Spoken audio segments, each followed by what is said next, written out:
Hey guys, how are you all? Welcome back to my channel. Today we will see what if Naruto gives up on Kakashi. If you enjoy then please like, share and do comments. Naruto was livid. He couldn't believe what Neji had done to Hinata. It wasn't like he was close friends with Hinata or anything, but still, how could anyone do that to their own cousin? He was going to Kakashi-sensei to ask him to train him to beat Neji. Can you please train me, Kakashi-sensei? No, Naruto, I have to help Sasuke with his Sharingan and I can't train you at the same time. Naruto could not believe it. Kakashi wasn't even going to try to help him. Fine. He stared at Kakashi's retreating back and swore he would get stronger than Sasuke. He went home and went to sleep. He woke up in a sewer. Naruto looked around and saw himself sitting in a meditating position. The other Naruto cracked an eye open and said, "Finally made it down here, huh?" Naruto jumped backwards, dropping into a fighting stance. The other Naruto waved his hand and said, "Calm down, I don't bite." "I suppose you're wondering who I am and where we are." Naruto couldn't talk, so he just nodded his head dumbly. "Okay, sit down, this is going to be a long story. Save your questions for the end, got it?" It was more a statement than a question. At Naruto's nod he began. "When you were around 5 years old, the pressure of trying to cope with everyone's hatred was starting to get to you. You were starting to go insane. Well, your subconscious took action, and split your conscious mind into two halves. One half, you, was devoted to running your body while one half, me, was dedicated specifically to dealing with all the hatred. Follow me so far?" He didn't even wait for an answer and starting speaking again. "So all of this time you have been running around with half a mind, which means all the training you did, all the studying you did, you had to work twice as hard and you still only got half of the benefit out of it. That is part of the reason you are so weak." Naruto jumped up and shouted, "I am not weak." His other half calmly cut him off and said, "You have done remarkably well with your handicap, but if you were whole you would be over twice as strong. I even know some cool jutsu I could teach you." Now Naruto was confused and asked, "How could you know stuff I don't?" His other self simply smirked and replied, "Well, while dealing with the hatred of the villagers along with running your body is a considerable task, by itself, it requires a relatively small amount of attention. Down here, it's nothing to do and all day to do it. I simply started experimenting with hand seals, and trust me, with years of doing nothing but that, you're bound to come up with some good stuff. So could you teach me a bunch of cool jutsus, right? Can you show me them now?" Naruto inquired eagerly. "I can show you them, but as for teaching them, there's an easier way, but we'll get to that later. I know 2 techniques, but they're pretty sweet ones." With that, inner Naruto got up and performed 7 seals and shouted, "Earth, Wind, and Fire style. Flaming Earth Bullet no Jutsu." Several burning earth projectiles the size of basketballs were launched out of his mouth, and when they hit the ground, they exploded, sending blades of wind and burning earth shrapnel outwards spherically. "Whoa, that was the coolest technique ever!" Naruto exclaimed. Inner Naruto smirked and said, "The best part of it is the Sharingan can't copy it." Before Naruto could ask why, inner Naruto started to speak. "The reason is because that was originally an 8 seal technique, but if you have good enough control you can drop a hand seal or 2 from some techniques. However, the downside to this is that it increases the probability that the technique will fail. But if you have very good control you can pull it off with the same amount of success as if you used all the hand seals." Now for the second technique. After performing 11 seals, inner Naruto called out, "Earth and Fire style. Lava River no Jutsu." A torrent of lava came from his mouth, forming a river that swallowed up everything in its path. Naruto had stars in his eyes as he shouted, "Teach me those jutsus." "No," came the reply from his inner self. Before Naruto could say anything, inner Naruto spoke. "It's not that I won't, it's just there's an easier way to do it." "What is it?" Naruto asked. "Simple, we join. We become one mind again. This will give you the jutsus I know as well as catch you up on all of your back training." Naruto had the deer in the headlights look. Inner Naruto sighed. "When you trained before, you only got half benefit. When we become one, all of the benefits you missed out on will come back in a hurry. Your control will go through the roof, you will become faster and stronger, and since your mind is no longer split, you will become smarter as well." "What do you mean, become one?" "What I mean is we will join to become a new person. There won't be a me or you anymore, there will be one new person that combines both of our patterns of thinking. If both of us feel strongly in opposite directions about something, the new us will balance out in the middle. If one of us feels strongly about something and the other one really doesn't care, the new us will incline toward whatever it was, but not as strongly as before. If both of us feel strongly about something, the new us will be even more strongly inclined in that direction. And if both of us don't care, then the new us really won't care either, inner Naruto explained. Wait a minute, how do I know you aren't the Kyuubi trying to trick me into opening the seal? Because the fuzz ball is over there, pointed inner Naruto. Naruto looked and sure enough, there was a giant cage with a 9-tailed fox sleeping inside of it. Okay, let's do this. Both of them walked towards each other and put their hands out. It was like walking into a mirror. Their hands went into each other, followed by their arms, then the rest of them. There was a flash of light, and where two people had stood before, now only one person stood. He looked up and smirked. Time to get up. After getting up and showered, Naruto realized he had a problem. Orange. That was all that was in his closet. It turned out that while Naruto liked orange, inner Naruto hated the color with a passion. However, that was all he had to wear, so he reluctantly pulled his trademark jumpsuit and headed out the door. As he was about halfway to the clothing store, something occurred to him. Most stores refused him service, and the ones that did, horribly overcharged him. He didn't like doing this, but there wasn't really any other choice, so he transformed into a boy of around 16 with brown hair and green eyes. He walked into a clothing store and asked the clerk for some help. He told the clerk he needed some clothes for his younger brother who was in the ninja academy. He went back and picked out 4 pairs of an outfit with black pants, a blue muscle shirt, and a slate gray vest. After paying for them, he headed home to change. He decided to go to the old man Hokage to see if he could find him a sensei. Naruto burst into the Hokage's office and planted himself in front of his desk. Yes, Naruto, can I help you? The Hokage inquired. Kakashi refused to train me. I was hoping maybe you could find someone to teach me. If you can, I'll teach you my own jutsu. Sarutobi laughed and said, all right Naruto, I'll train you for the upcoming exam if you help me out with the paperwork, deal? Of course, old man. When can you train me?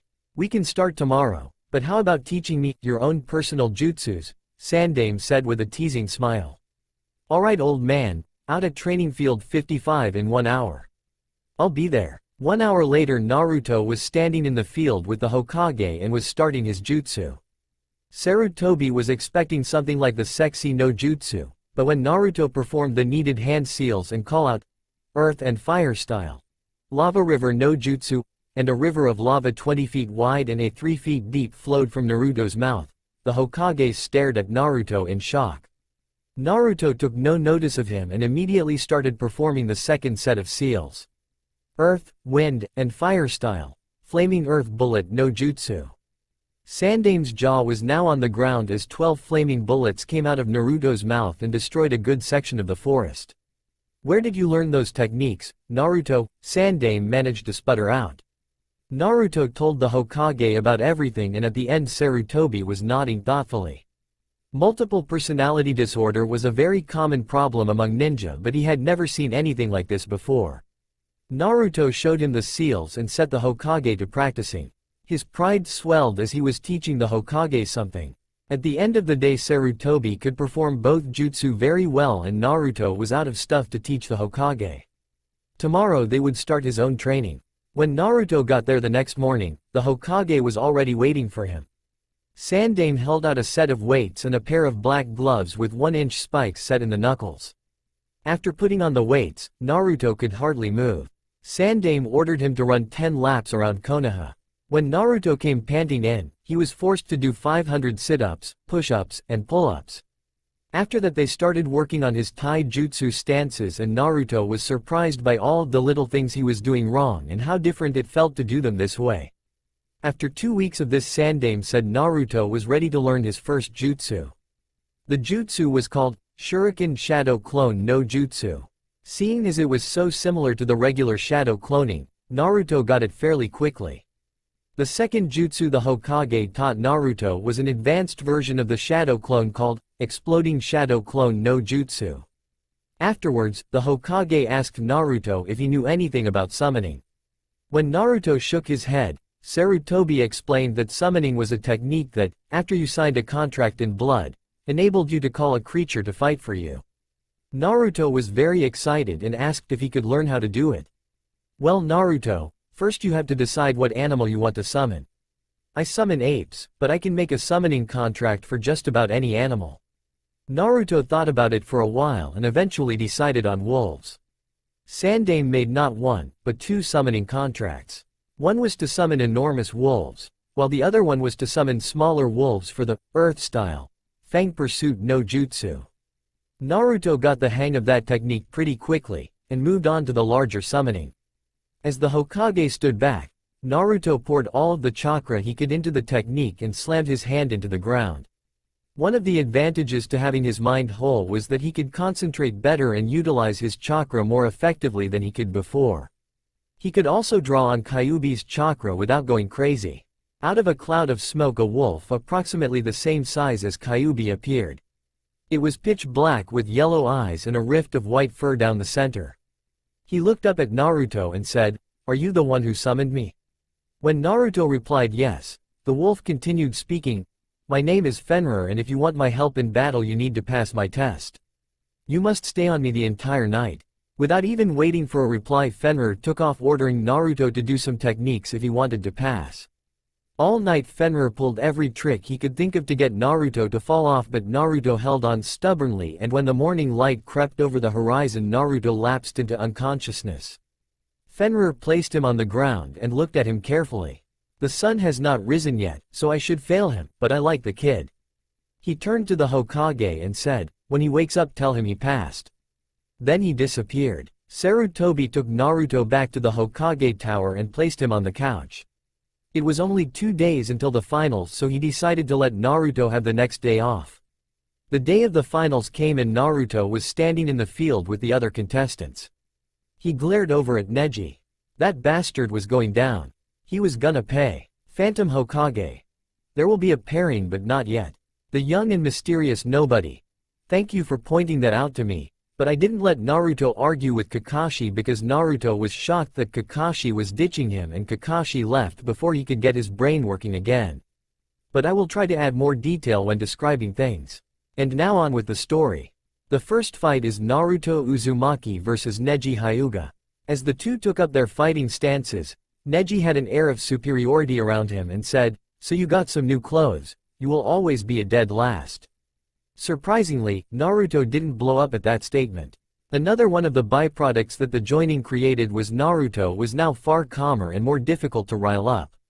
He simply stared at Neji and said, "Less talking, more fighting." Neji got angry at this and charged. He thrust his right arm out and struck Naruto in the stomach. Poof! Naruto turned into a log and from a tree to Neji's left threw 7 shuriken. He performed the necessary seals and shouted, "Shuriken Shadow Clone no Jutsu." The 7 shuriken multiplied into 70. Neji, seeing that there was no way to dodge, began to emit chakra from all of his tenkutsu. "Heavenly spin," he cried out as he began to spin, creating a shield of chakra that deflected the projectiles. As he stopped spinning, 2 members of the audience were in shock. "Father, isn't that?" "Yes, that was my heavenly spin," replied Hiyashi Hyuga to his daughter Hanabi. "Talent like that is wasted on the branch family," he thought bitterly. Down in the arena Neji was slightly upset about having to reveal one of his trump cards that early, but he wasn't worried. "It is your destiny to lose. You will never penetrate my defense," the Hyuga said confidently.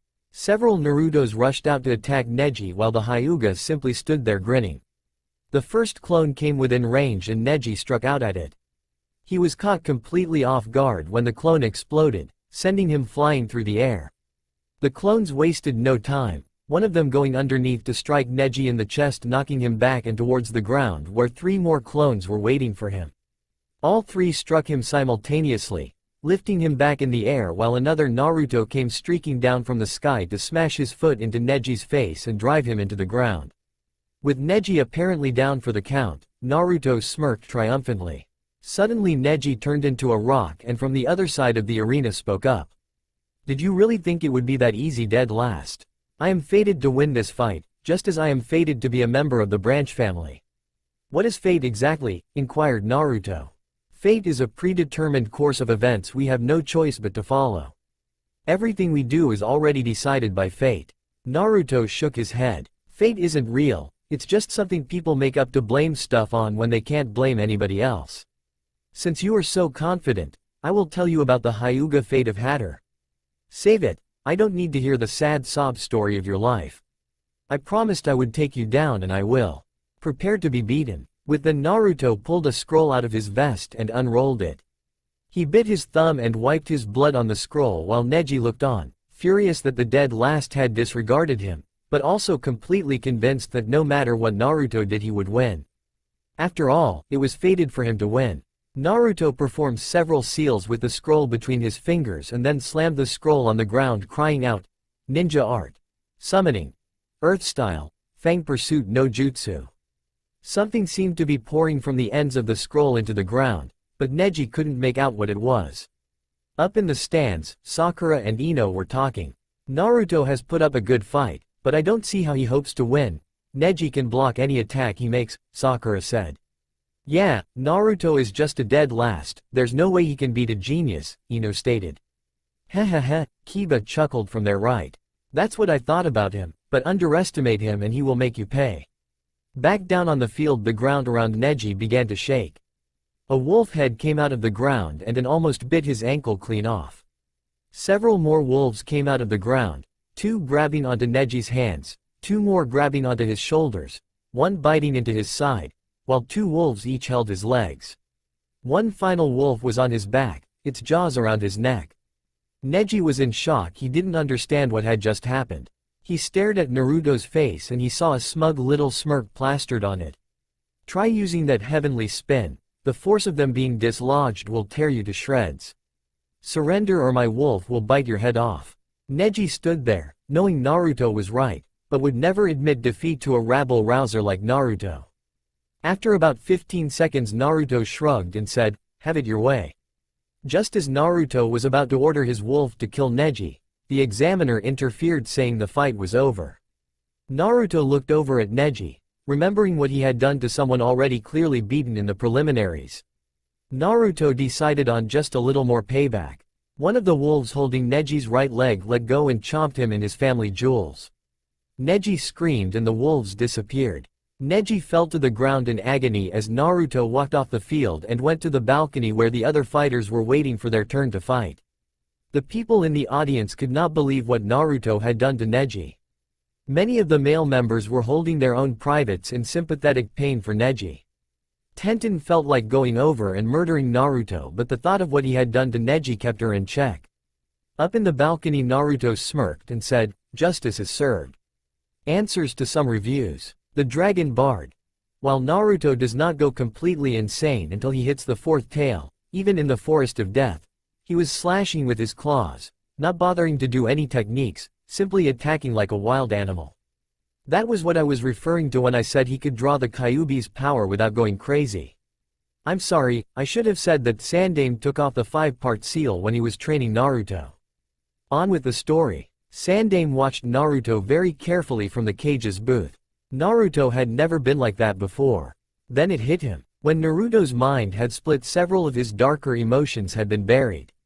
Plus the fact that all the hatred from the villagers had been channeled straight onto inner Naruto. When the two minds merged, not only had the darker emotions that had been separated from Naruto's main mind come back, the bitterness from inner Naruto had also come back, so the new Naruto, while not evil, was far darker and more willing to hurt people than the original Naruto had been. Sakura looked at Naruto with more than a little fear in her eyes. She couldn't believe that Naruto would take joy in hurting someone. She shivered and turned her attention back to the floor of the arena. Down on the field, Sasuke had not shown up for his fight with Gaara. After conferring, the cages decided to move the match to the end of the round. Will Kankuro of the desert and Shino Aburame come down to the field? Kankuro said, I forfeit. Very well. Winner. Shino Aburame. Will Tamari of the desert and Shikamaru Nara come down to the field? As Tamari rode down on her giant fan, Shikamaru mumbled about giving up. Unfortunately for him, Naruto overheard and decided that just was not going to do and shoved him down on the field. Shikamaru landed with a thud and simply lay there. The clouds are so nice. I could just lay here all day, were the thoughts running through his mind. "Begin," came the voice of the referee. Temari wasted no time and brought her fan around for a wind blast at the prone Shikamaru. He replaced himself with a log and began to think up a strategy. Temari, however, had already calculated the distance she needed to keep away to stay out of his shadow's range and was blasting away with Shikamaru hiding on the backside of a tree.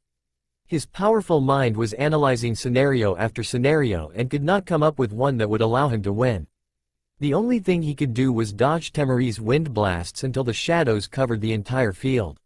Even then he couldn't think of a way to beat her. She was staying well away from the walls, so that option was nullified. Unable to think anything up, he did the only thing he could think of. "I forfeit." What? Came a disbelieving scream from Ino. "Temari is staying well away from my shadows and her wind blasts would have eventually destroyed the tree I was hiding behind. Even if I somehow managed to capture her, there wasn't anything I could do after that. There was no way for me to win, so no point dragging this out any longer than it has to be." Sakura shook her head and said, "He really is the biggest and laziest coward on the planet." Shikamaru walked back up to the balcony with a, "How troublesome." At that moment there was a gust of wind and a swirl of leaves as two people materialized in the center of the arena. One was a tall, silver-haired Junin, the other was a black-haired genin. "Did we miss anything?" Kakashi asked. Most of the audience face faulted. "You got here in time for your match, but only because the cages decided to postpone it. Will Gaara of the desert come down to the field?"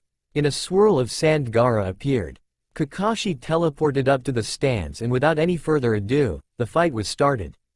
Sasuke started off with a roundhouse kick that Gaara's shield of sand easily blocked.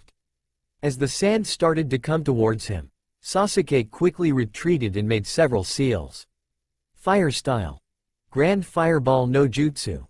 A large ball of flame came from Sasuke's mouth. Gaara simply stood there, waiting for the shield of sand to stop it, which it did. "How am I supposed to beat him if I can't even hurt him?" Kakashi told me about that shield of sand, but I thought he was just exaggerating. "I must win. I have to be the strongest so I can kill him." Sasuke was dragged out of his thoughts as the sand moved closer to him once more. Sasuke retreated as Gaara started holding his head. "Yes, mother, you will have blood. I will give you his blood." Gaara was clearly in a lot of pain as Sasuke started charging up electricity in his hand.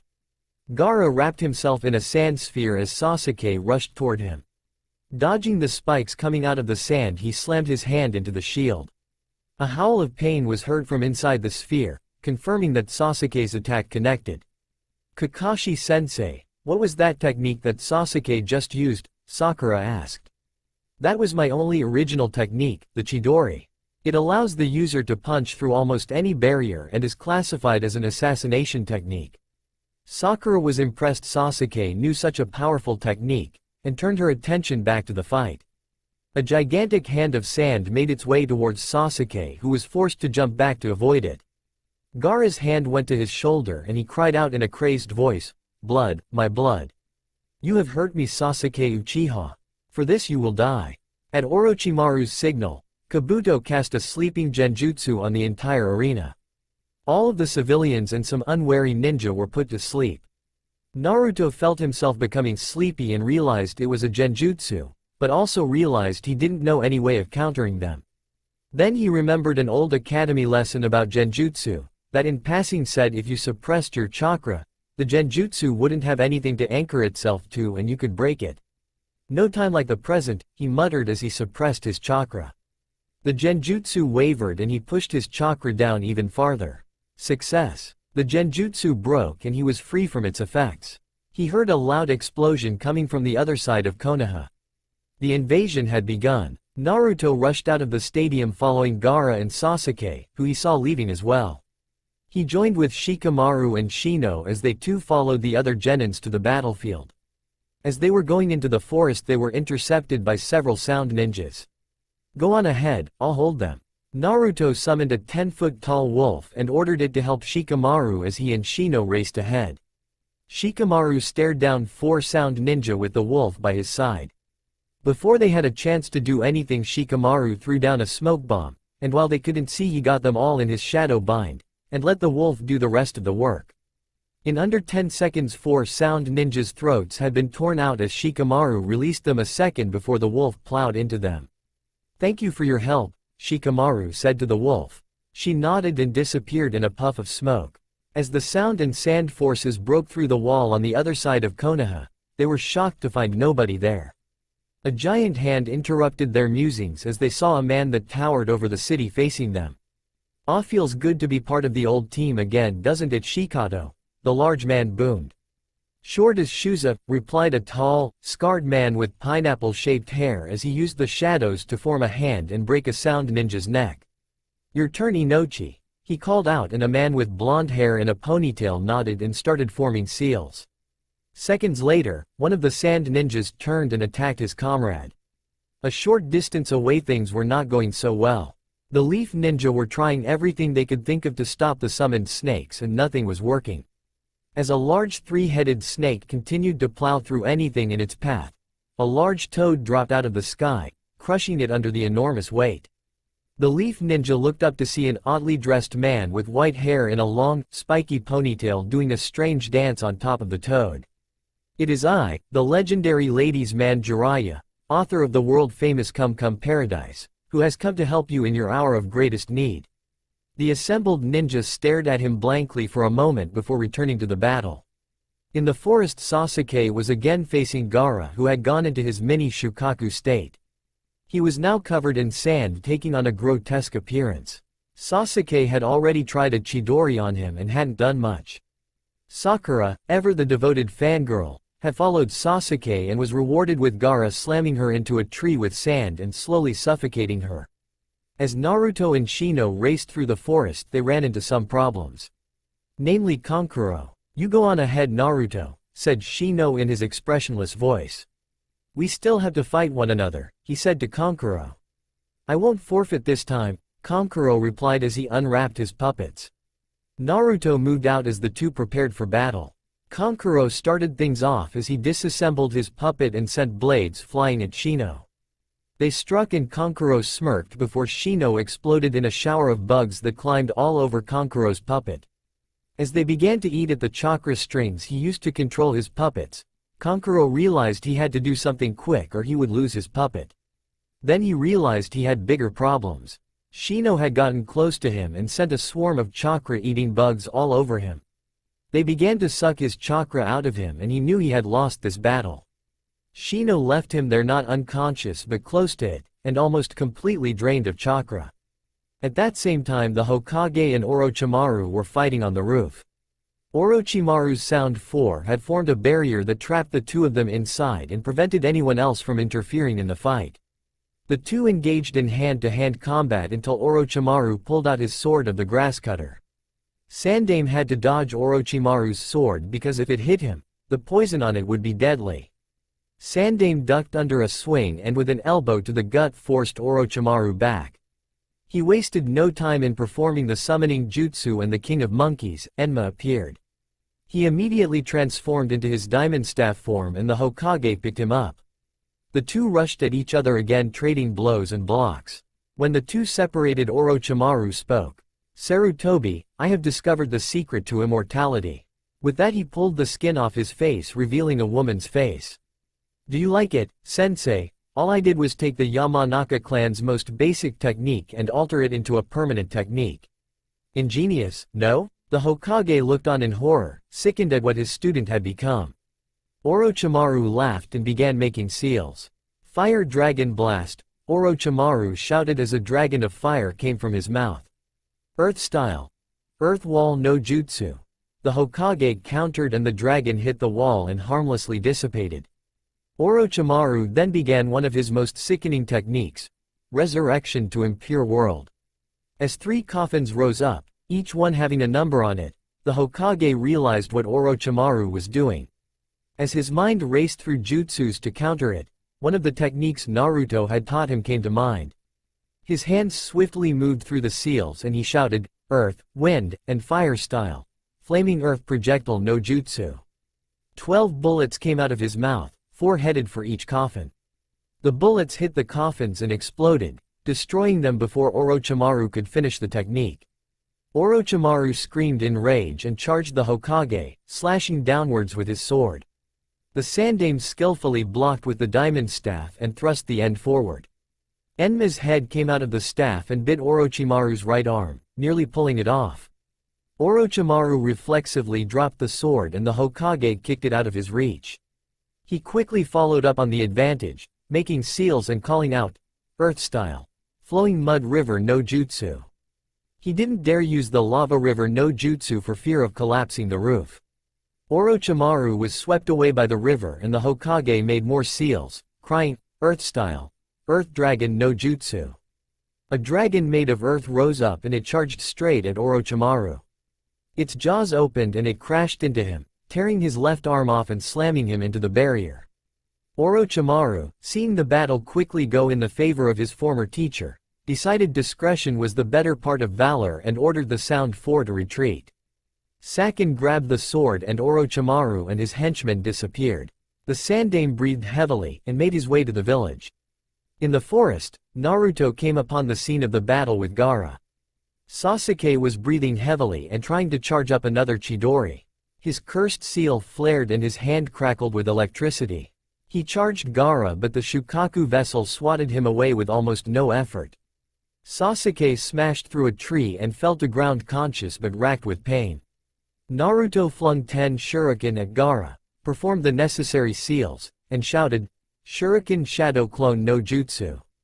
The mass of shuriken plowed into Gaara, making him growl in pain. He looked up at Naruto and flung several shuriken of sand at Naruto. Naruto jumped over the sand projectiles and started forming seals. When he was almost directly over top of Gaara he called out, "Earth and fire style. Lava river no jutsu."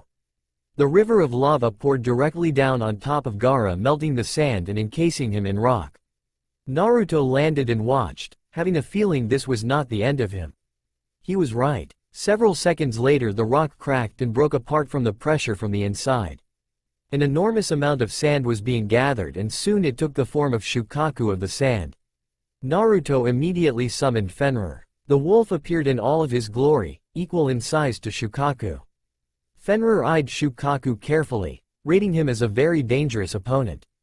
Gaara forced himself to sleep and Shukaku emerged. Wasting no time he shot several air bullets at Fenrir. Fenrir leapt straight up to avoid the blasts and began charging a ball of lightning in his mouth. When he was ready he fired the ball at Shukaku, hitting him in the side and sending the tanuki reeling. He rushed up to Shukaku, grabbing his throat with his jaws and wrapping his tail around Shukaku's back leg. Fenrir yanked with his tail and pushed with his body, knocking Shukaku over. Naruto ran through seals and used one final technique, earth, wind, and fire style, flaming earth bullet no jutsu. A single bullet came from Naruto's mouth and hid right behind Gaara, blasting him out of the sand and waking him up. "No, I just came out," Shukaku screamed. As the sand began to fall apart Fenrir's tail whipped around, smashing Gaara into a tree. While the sand protected him, he cracked a few ribs and fell to the ground, coughing up blood. Fenrir disappeared in a puff of smoke. Naruto advanced on Gaara, and Gaara looked at him fearfully. He knew his existence might very well end today. As Naruto approached Gaara, he started to speak. "Being alone is hell, isn't it?" Gaara stared at him uncomprehendingly. "I know what you went through. I'm a demon vessel, just like you. I was hated, just like you. The difference between you and me is I have people who saved me from that. You can have them too. Your brother and sister. They might be scared of you, but they still care about you. They don't like seeing you in pain." As Naruto turned and walked away, Gaara smiled. He could be saved, even loved. He barely noticed his siblings picking him up and carrying him away. It turned out that Shikamaru was the only one who made Chunin. Naruto's fight, while very entertaining, had little long-term strategy, and the examiners felt Chunin needed to think farther ahead than what Naruto had demonstrated. It was now several days after the failed sand and sound invasion, and Team 7 was standing at the bridge, each wrapped up in their own thoughts. They had all had to help repair and rebuild the city. Sasuke was jealous of how strong Naruto was getting and vowed to squeeze the secret of that power out of him. Sakura was dreaming about Sasuke. Naruto was thinking about what he was going to learn next. "Yo," came Kakashi's voice. "You're late," Sakura screamed. Well, you see? Sakura's glare told him his idiotic excuses would not be appreciated. Alright, Sakura, Naruto, I want you to work on stamina and control.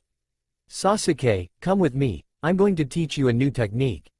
What? Came Naruto's voice. Kakashi fixed Naruto with an even stare. You need to get more control, you're not ready for new techniques yet. Besides, Sasuke beat Gaara. As a reward, he is being taught new techniques. If you had beaten Gaara, I would be teaching you new techniques. That's just the way it works. While Naruto trembled with rage, Sasuke's jealousy was immediately extinguished. He was thinking, what is Kakashi talking about? Naruto used 2 multiple elemental techniques and was able to summon, and Kakashi says Naruto needs to get more control. I didn't beat Gaara, Naruto did. Didn't he even read the reports on what happened? What is wrong with him? As Kakashi started speaking again, Naruto cut him off. Did you even bother to review my fights? Or did you just automatically assume you knew what happened? Kakashi crossed his arms and stated, Naruto, you may have beaten Neji, but you still have more to learn. You can't rely on your special chakra all the time. By this point Naruto was visibly shaking, trying to keep himself from attacking Kakashi, while Sasuke and Sakura were wondering what the special chakra Kakashi was talking about was. Naruto looked up and said, I quit. Ignoring the shocked expressions on his teammates' faces, he turned around to see Kakashi standing in front of him. What is the meaning of this, Naruto? Naruto looked up and said, I quit, and I don't answer to you anymore. Out of my way. With that, Naruto walked around Kakashi and headed straight to the Hokage's tower. Kakashi turned to Sasuke and Sakura. What was that all about? When Sakura explained what had happened during the fight with Neji, and Sasuke told Kakashi what Naruto had done in the battle against Gaara, Kakashi felt an enormous load of guilt settle on him, mixed with anger. Who could have taught Naruto those kinds of techniques? That was far too much power for a mere genin. He couldn't think of anyone with a summoning contract for wolves. Then it hit him, there was no summoning contract for wolves, which meant that someone had made one for Naruto. The only person in the entire village he knew that could make summoning contracts was the Hokage. So Naruto had gotten the Hokage to train him. He needed to talk to the Hokage about giving that kind of power to Naruto. Naruto walked into the Hokage's office and stood in front of the desk. Yes, Naruto, can I help you? The Hokage inquired. I want to change teams. Kakashi walked in today and flat out told me the only reason I beat Neji was because of Kyuubi, and gave away my credit for beating Gaara to Sasuke. He said I wasn't strong enough to learn new techniques and told me to work on my control.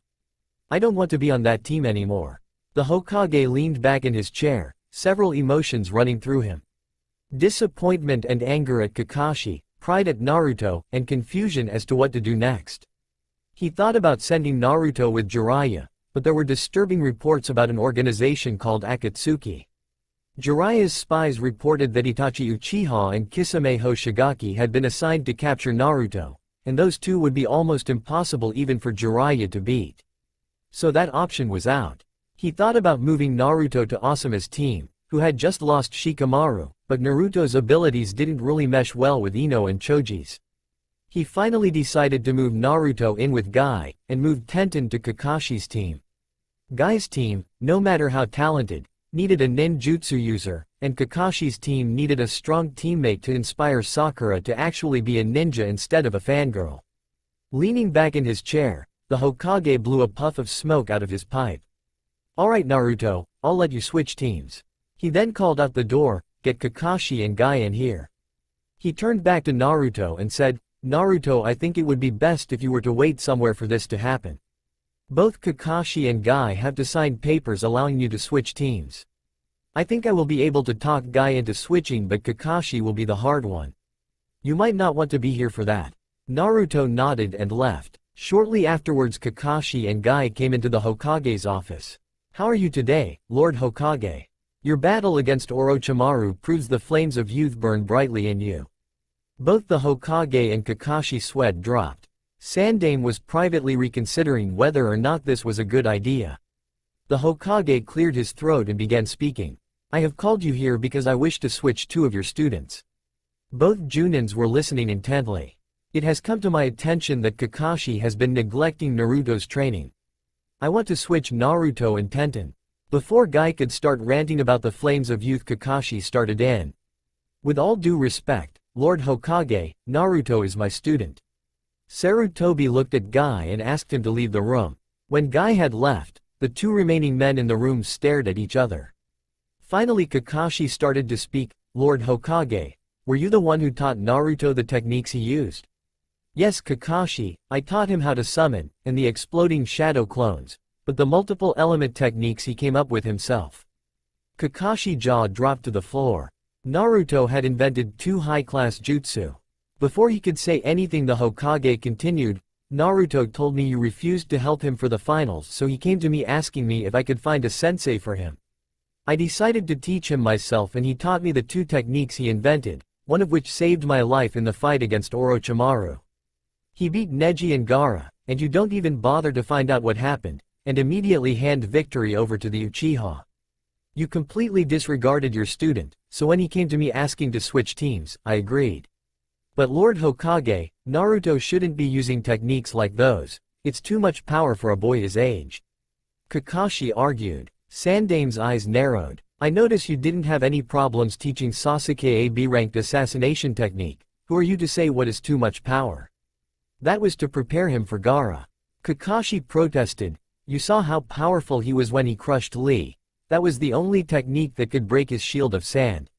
Sarutobi looked at him sternly and said, that is enough. Kakashi, Naruto is switching teams whether you like it or not. You are going to sign the papers allowing him to change teams.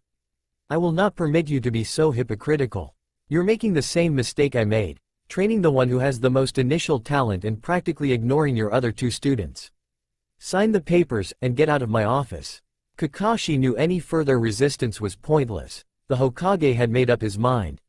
He signed the papers as Sandame called Guy back in. Guy signed the papers as well and the 2 left. The Hokage called Naruto back and told him where to meet his new team. Naruto nodded and left to go meet his new sensei. As Naruto approached the field, he saw Neji standing there with Guy. He approached Neji and said, sorry about having the wolf bite you, but you needed to learn not to believe in that fate crap and stop being so nasty to other people. Neji looked at him and nodded. Training started with Guy analyzing Naruto's strengths and weaknesses in the field of taijutsu. Naruto, you have a very durable body, a quick healing factor, a lot of strength and a drive to succeed. However, you are relatively slow, you have a short reach, and you do not know an actual taijutsu style. I believe you would benefit from learning the Lotus style, the style that Lee and I use. If you work hard you will benefit for. At this point Neji covered his ears, knowing what was coming. Naruto was not so fortunate. You are burning with youthful power.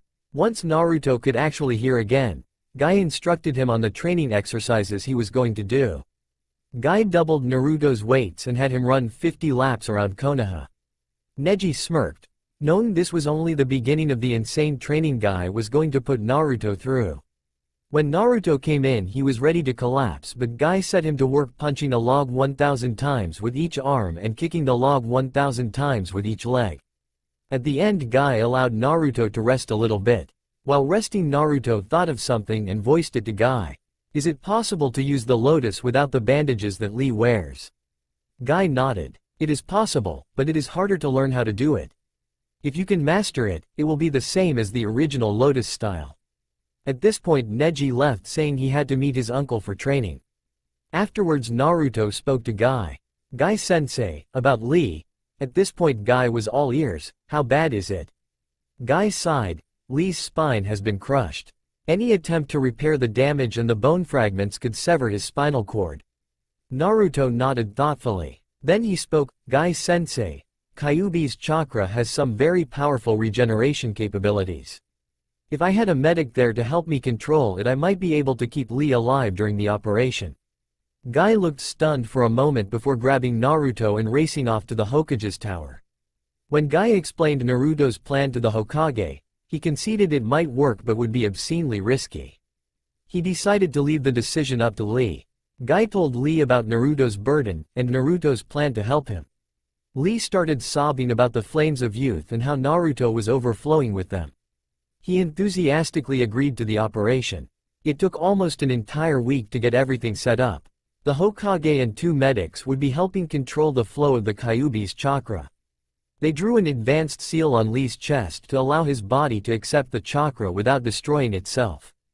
As Lee was put to sleep, Naruto was brought in, with the Hokage behind him and 2 medics on either side of him, each holding onto him to suppress the flow of chakra if it got too high.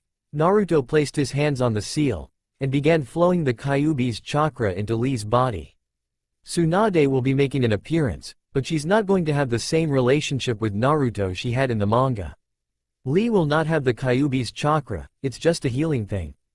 Kyuubi is still evil. Sorry the chapters are so short, but sometimes our computer will encounter a problem and need to close. Since our computer is also temperamental about saving stuff, I try to get it out as fast as possible so I don't lose everything I write. On with the story. As the red chakra flowed from Naruto into Lee, the medics began to work, cutting open Lee's back and searching for the bone fragments. Naruto struggled to maintain a steady flow of chakra, and he finally settled for constantly pushing more than was needed, counting on the Hokage and the medics to tone down the flow. The operation went swiftly and without mishap, and at the end Naruto collapsed to the floor, exhausted from using and trying to control that much of Kyuubi's chakra. The next day Naruto and Guy went to visit Lee and discovered he was back to his usual self, ranting about the flames of youth and how he would do extra training to make up for the time he lost. Naruto quickly left when Guy and Lee began to hug each other, crying out, "Guy-sensei, Lee. There are some things the human mind is not meant to handle." While Lee was recovering, Naruto and Guy continued working on the Lotus style. Naruto was doing fairly well until he tried to open the first celestial gate. As he opened it, he felt the massive boost of chakra, power, and speed Guy had described. Then he felt the sinister chakra of the Kyuubi flood his system. "AAAAARRRGGGGHHH," Naruto screamed. It felt like he was being shredded from the inside out. He lasted a moment longer before collapsing due to the pain. The chakra aura around him disappeared and Guy rushed him to the hospital. Naruto was found to be exhausted, but any damage he had taken the Kyuubi had already healed. Outside of Naruto's room, Guy and the Hokage spoke in low tones. When Guy explained what had happened, the Hokage nodded and began to speak. Opening the gates not only sent a sudden surge of his own chakra through him, it also sent a flood of Kyuubi's chakra through him. His body can't handle that kind of power rushing through him so suddenly. Guy solemnly spoke. It seems he will never be able to learn the Lotus style. When Naruto woke up, Guy informed him of this fact. Naruto was torn with conflicting emotions. Sad that he couldn't learn such a powerful style, and strangely, happiness. Naruto had never felt completely comfortable using the Lotus style, because he felt it was the commoner's equivalent of the gentle fist. The Lotus was Lee's style and Lee's style alone, and using it felt like cheating Lee out of the one thing he was good at. Naruto had very little time to ponder all of this, however, as he and Guy were summoned to the Hokage's tower. When they got there, the Hokage assigned the two of them a mission to check up on Wave Country and collect the rest of the payment owed for the mission to protect the bridge builder. Only the two of them needed to go on it, with Lee still recovering and Neji training with his family. The two set off and arrived in Wave Country a few days later. During the trip, Naruto had told Guy about the mission he had went on and how it had changed his view of being a ninja. When they got to Wave Country, Naruto asked for some time alone to visit Haku and Zabuza's graves. When he got to the graves, he saw a strange man kneeling in front of them. He had shoulder-length black hair and was wearing a brown shirt and gray pants. "What are you doing here?" Naruto calmly asked. The man turned around, revealing striking black eyes. "I am the maker of the swords of the 7 swordsmen of the mist. I am paying my respects to Zabuza." "Why are you here?" "I was at the battle where Zabuza was defeated." Naruto then explained the whole story of the battle to the man. The man looked at Naruto, seeing honesty, courage, and integrity written on his features. He made a split-second decision that would change Naruto's life forever. "Would you like me to make you a sword?" Naruto was stunned by the offer, but quickly recovered. "I would like that very much, but I don't want a sword as large as I am like Zabuza's." "Very well, come with me." Naruto left a note that told Guy he was leaving for 2 weeks and he would return at the end of that time. Naruto didn't know what made him trust the man so easily, but he sensed the man was honorable. When they got to the Mont's temporary workshop, he gave Naruto a sword and set him to practicing some basic sword routines while he worked. 4 days later he emerged with a sword that was 4.5 feet long, with a foot-long handle and a 3.5-foot blade. The blade was straight and sharpened on both sides, about 3 inches wide at the base and maintaining that length most of the blade, narrowing at the end. The man held up the sword for Naruto to see, but he wouldn't let him touch it. Before you take this blade, you have to realize something about it. The swords I forged were unique in that they took a person's elemental spirit and attributed it to the sword. Each person has an element they correspond with, be it earth, wind, fire, lightning, or water. If you are heavily attributed to an animal, it will also take some characteristics from the animal and place it in the sword. You must perform a forbidden jutsu to seal some of your soul into the blade. With that he turned and walked back into the shop, motioning Naruto to follow him. He placed the sword in the middle of a seal and showed Naruto the hand seals for the technique. There were over 40 of them, and if you did just one of them wrong, you would die. Naruto spent the next day practicing the hand seals, and at sunset he felt he was ready to do the technique. There was no name for the technique, but it didn't really need one. Naruto performed the hand seals and slammed his palms down on the sword. There was a vortex of chakra and a flash of light. When the light died down, Naruto looked at the blade. Whoa, was the only thing he could muster. The blade was pure black, and had several downward-facing notches on either side of the blade, making it look like a bolt of lightning. It was still 3 inches at the base, but the notches narrowed it until it reached the point. There were words on the hilt. When Naruto looked closely, he was able to discern the name of the sword, Black Lightning. As Naruto stared, the sword master tried to pick up the blade. A blast of lightning came from it, delivering a rather hefty shock. At Naruto's surprised look, he explained, each of the swords has a defense mechanism to stop other people from using them. Naruto looked confused and asked why he could pick up Zabuza's sword after the battle. The man shrugged and said, Zabuza never did the ritual you did. He attacked the Mizukage and fled before the sword was finished. Naruto had no response to that and began to examine his sword more closely. The hilt had several silver and black strands wrapping around it for better grip. There was a V-shaped extension coming out of the hilt, with the blade coming from the open end of the verses. As Naruto continued to stare, the swordsmith began speaking again. The color of the blade reflects the most powerful and common emotions you have. Black represents hatred, anger, sorrow, and pain. Of course, your element was lightning, and you don't have a favorite animal. Briefly, Naruto wondered why there wasn't something about a fox on his sword, but he realized that since the Kyuubi and him were two separate spirits, the fox didn't have any influence on Black Lightning. He came back to reality when he realized the man was speaking again. Now we have to find out what your sword can do. Pick it up, and try channeling your chakra through the blade. Naruto quickly did as he was told and picked up the blade. He thought the sword was around 8 pounds, light enough to be wielded easily in one hand, and heavy enough to do serious damage to his opponent if it connected. All of this ran through Naruto's mind as he brought the blade up in front of him and began pumping his chakra into the sword. Black lightning sparked and Naruto started to flow more chakra into the blade. Suddenly the whole blade section of the sword seemed to grow hazy and was crackling like mad. Naruto was so startled he dropped the sword and the blade immediately returned to its normal state. A disapproving glare later and the sword was back in his hand.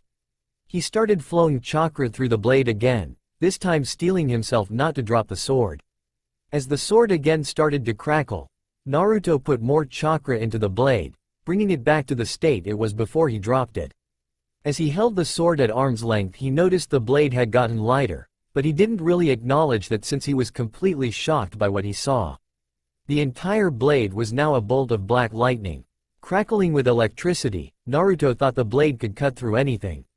He took a few experimental swings with the blade going through trees and even rocks like a hot knife through butter. After a couple of minutes the man who he simply called Sensei called him over. Alright, now that we've found the principal ability of your sword, I can start deciding which sword style to teach you. You are small, have a short reach, are not very flexible, or very strong physically, and have a sword that can cut through damn near anything. So you need a sword style that helps you use what you have to your best advantage. Since your sword almost can't be blocked, and adding your strength into the mix. It's pointless to have you go around your enemy's defenses, so I'm going to teach you a style very similar to the one Zabuza used. It focuses primarily on powerful slashes that smash through your opponent's defenses. I'm also going to be teaching you how to block jutsus with your sword. By this point Naruto was salivating at the prospect of learning all of the stuff Sensei was talking about. He quickly wished he hadn't been so enthusiastic. Sensei set up a brutal training regimen, doubling Naruto's weights, and ordering him to do 1,000 sit-ups, push-ups, pull-ups, and a strange push-up Naruto had never even heard of before, the diamond. Instead of having his arms beneath his shoulders, his thumbs and index fingers were formed in the shape of a diamond, and placed under his solar plexus. Naruto thought it would make more sense to put it under his nose, but after just a few of them he realized exactly how hard it was having your hands so far back. And that wasn't the end of it. Sensei brought out a sword so heavy Naruto could hardly lift it with both hands, and ordered him to do 1,000 slashes left to right to left, upwards, and downwards. Naruto's favorite slash quickly became a move where he brought the sword behind his head, and brought it straight over and continued in a powerful downward slash. After that, Naruto had to work on blocking jutsus with his sword. While Sensei was not a ninja, he had learned several techniques and could probably be ranked as an upper chunin. Smaller techniques like the water bullet no jutsu, you bring your sword around and simply knock them away from you. Larger techniques like the water dragon no jutsu, you bring your sword in front of you and flow chakra through the blade to split the attack and let it go on either side of you. We will work on the water bullet no jutsu until you can block them easily, then we will work on the water dragon no jutsu. With that Sensei formed several seals and fired 12 water bullets from his mouth. Down, left, up, down, black lightning deflected the bullets, but 5 of them still got through. At the end of the day, Naruto was soaking, bruised all over, and felt like he'd been fed through a meat grinder. That was the way things went for the next 4 days, until Naruto was able to block all of the water bullets Sensei sent flying at him. His strength had increased as he was now capable of lifting the weighted sword with one hand. He still looked rather clumsy wielding it with one hand, but it was still a great improvement. Sensei now sent Naruto to work on trying to block the water dragon no jutsu. The first time he sent the dragon at Naruto, the boy had forgotten to flow chakra into the blade. The dragon slammed into him and sent the boy flying. Several tries later he was starting to get the hang of it. Water style. Water dragon no jutsu. Success. The dragon hit black lightning and was split straight down the middle, leaving Naruto completely unharmed. Sensei nodded with a pleased expression on his face. At the end of the training, Naruto set off to get back before he was late and Guy started to panic. He had never asked Sensei's name and the man had never given it. Still, he felt a sort of familial attachment to the man. He had taken Naruto under his wing and treated Naruto like he felt a father would treat him. Kind but stern, encouraging him but not letting him slack off or do poorly. As he was musing on these things he walked into Tazuna's house with his sword strapped to his back, and he was met by Guy sporting a relieved expression with a little worry and anger mixed in. Sensing that whatever was coming was not going to be good, he hastened to reassure his sensei. I met a man at Zabuza's grave. He said he was the maker of the swords of the 7 swordsmen of the mist. When I told him about the battle he asked me if I would like him to make me a sword too. I accepted and he took me to his workshop and made me a sword. At this point Naruto showed Guy his sword and outlined his training. Guy was not to be so easily appeased. Naruto, that was a very foolish thing to do. You had no idea if that man really was who he said he was. He could have killed you, or taken you for the Kyuubi, or any number of unpleasant possibilities you didn't even begin to consider. I'm glad you're okay, but never do such a thing again. As punishment, when we return to Konoha, you will run 500 laps around the village while wearing triple your weights. Naruto paled. That was a serious threat. Still, Naruto was glad he had went with the man. He had gotten a very cool sword, learned a powerful sword style, and had learned how to block jutsus with his new blade. All in all, he felt the reward was worth the punishment. He and Guy got up early the next day. Guy had finished the mission, and it was time to return to Konoha. As Naruto and Guy made their way back to Konoha, Naruto was a little hurt that Guy hadn't even asked to see his sword, But then he realized the man was probably far more angry about Naruto's little stunt than he had let on. The trip home was fairly uneventful, with Guy and Naruto hardly speaking to one another, Naruto training in his swordsmanship after they had set up camp. It was almost nightfall when they reached Konoha, and Guy went to the Hokage's tower, only stopping long enough to order Naruto to do 3 times what he would normally do for sit-ups, push-ups, and pull-ups. They would start his real punishment tomorrow.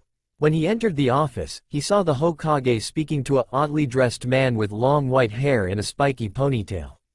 "That's everything I've heard. They cover their tracks so well even my spy network has a hard time keeping tabs on them." The Hokage noticed Guy standing in the doorway and motioned for him to come in. With that, the man turned around, revealing a face with 2 red stripes running down the cheeks. He looked back at the Hokage and said, "If you don't need anything else, I'll be going, Sarutobi-sensei." Sandame nodded and the man left, giggling perversely and mumbling something about research. "What seems to be the problem, Guy?" the Hokage asked, seeing the odd expression on Guy's face. Guy sighed and recounted Naruto's little adventure. So Naruto met a guy at Zabuza's grave, supposedly the maker of Zabuza's sword, offers to make Naruto a sword. Naruto agrees, leaves for 2 weeks training while the guy is making his sword. The guy trains Naruto in a sword style, and Naruto comes back with a sword that can turn itself into black lightning. "That about the size of it?" the Hokage questioned. At Guy's nod, he ordered Guy to bring in Naruto so he could have a look at the sword. Guy rushed off to find Naruto and bring him to the Hokage. Meanwhile, Naruto was doing push-ups in a training field a little outside the village wall.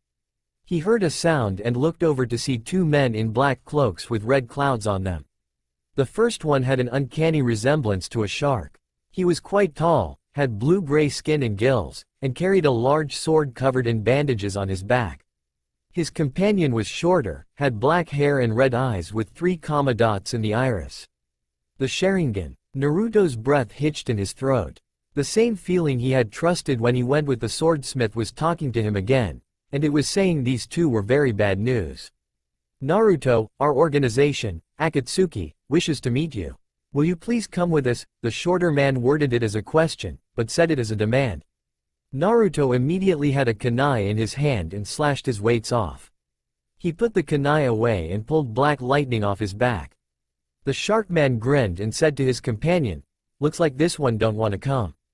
How about I cut his legs off before we bring him in?" With that, he pulled his own sword off of his back, letting the bandages fall away to reveal what was quite possibly the oddest weapon Naruto had ever seen. It was around the same size as Zabuza's sword, but was covered in shark-like scales. Naruto realized he was probably outmatched and sent out a large pulse of Kyuubi's chakra, hopefully sending a signal that something was wrong. Naruto channeled chakra through the blade and it turned into the black lightning it was named for, causing the shark mon's grin to widen. "What do you know, the kid has a pretty neat sword. Let's see if it's a match for mine." So saying, he leapt towards Naruto, bringing the sword down in a powerful slash. Naruto brought black lightning up to block and hopefully cut the man's sword in half. As the 2 weapons struck, the black lightning of Naruto's blade hammered into the strange sword.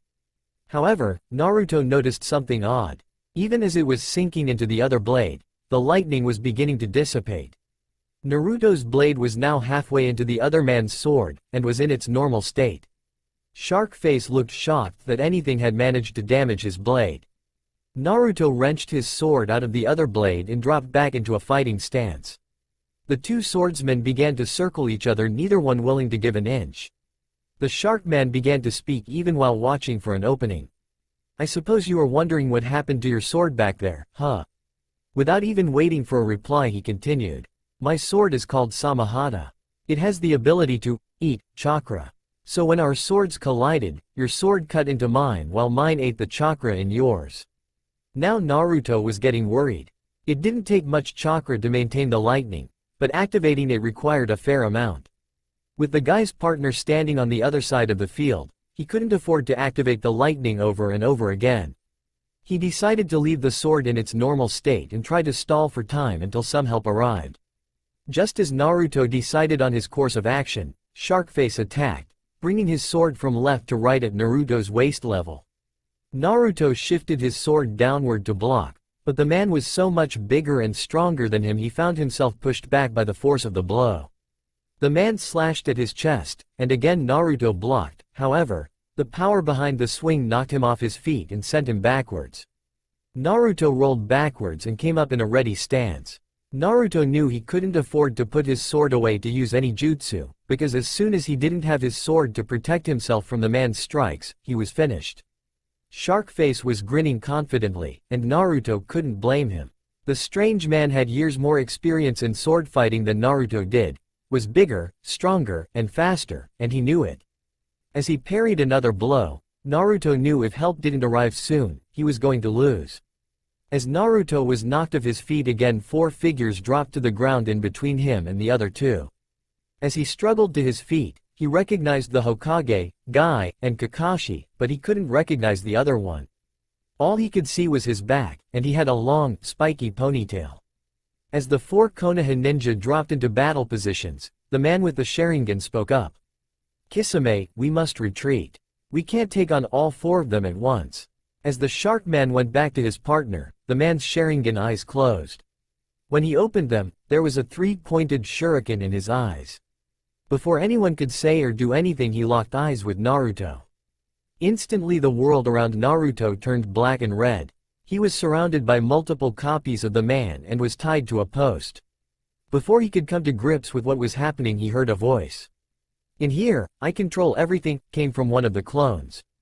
"Let us begin," said another one. With that, they all began stabbing knives into Naruto's body, and he screamed in sheer agony. "For 72 hours you are mine to do with as I wish." After 24 hours of being stabbed, Naruto's torture shifted to being alternately burned and drowned. After 24 hours of that, the man came up with the worst torture yet. All the hate of the village, everything mean that had ever been said or done to him, the man dredged up and forced him to relive. Out in the real world, Naruto simply collapsed, screaming his lungs out. Guy started to rush the 2 men, but the Hokage held him back. "Guy, taking care of Naruto is more important than chasing them right now. We have to get him to a hospital." Guy stopped struggling, seeing the sense in Sandame's words, and watched angrily as the 2 men disappeared into the forest. Kakashi picked up Naruto and tried to grab his sword, but a quick jolt of electricity persuaded him to drop that idea. Guy explained, Naruto's sword was made by the man who made the swords for the 7 swordsmen of the mist. Each sword has a defense mechanism to stop other people from using them. With that, Guy wrapped Naruto's hand around the sword and lifted it up, carefully laying it on Naruto's stomach. Then everyone moved back to Konoha with Kakashi and Guy carrying Naruto, Jiraiya making sure Itachi and Kisame didn't come back for another try, and the Hokage leading the way. As they burst into the hospital, Naruto was taken to a room and a 24-hour Anbu guard was set up. Guy looked in forlornly on his student, the sword still by his side, hoping he would be okay. 2 days later, Guy, Lee, and Neji were sitting in Naruto's room, looking for any sign of consciousness from the young genin. Little did they know that inside Naruto's mind, he was about to face his demon for the first time. Naruto woke up in a sewer. His body hurt all over, and the hatred of the villagers was still fresh on his mind. He managed to get up and start walking down the hall.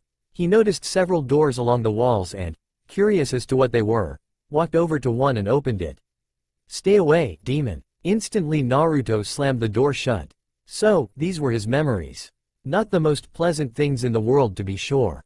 He remembered they weren't here when he had visited last time, and concluded that that guy with the weird Sharingan had dragged his memories closer to the surface. "If I ever get my hands on that guy, I'll shove black lightning up his ass." While he was inventing numerous slow and painful ways to torture the guy, he failed to really watch where he was going.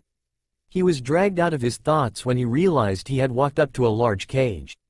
A pair of great, glowing red eyes appeared, and Naruto immediately understood what that meant and hurled himself away from the cage just as several giant claws came hurtling out at him in between the bars of the cage. "I want to eat you, but this damn seal always stops me." "So you're the great Kyuubi, You don't look like much." "Ha ha ha ha ha ha ha ha. Why don't you come close to the seal and we'll test that bravado?" "No need. I mean, how scary can a stuffed animal be?" With that, the cage turned into a baby's playpen, with Kyuubi being in the pen with several other cute animal toys. To top it all off, everything was pink. The change only lasted a second, but when it ended, Kyuubi was shivering.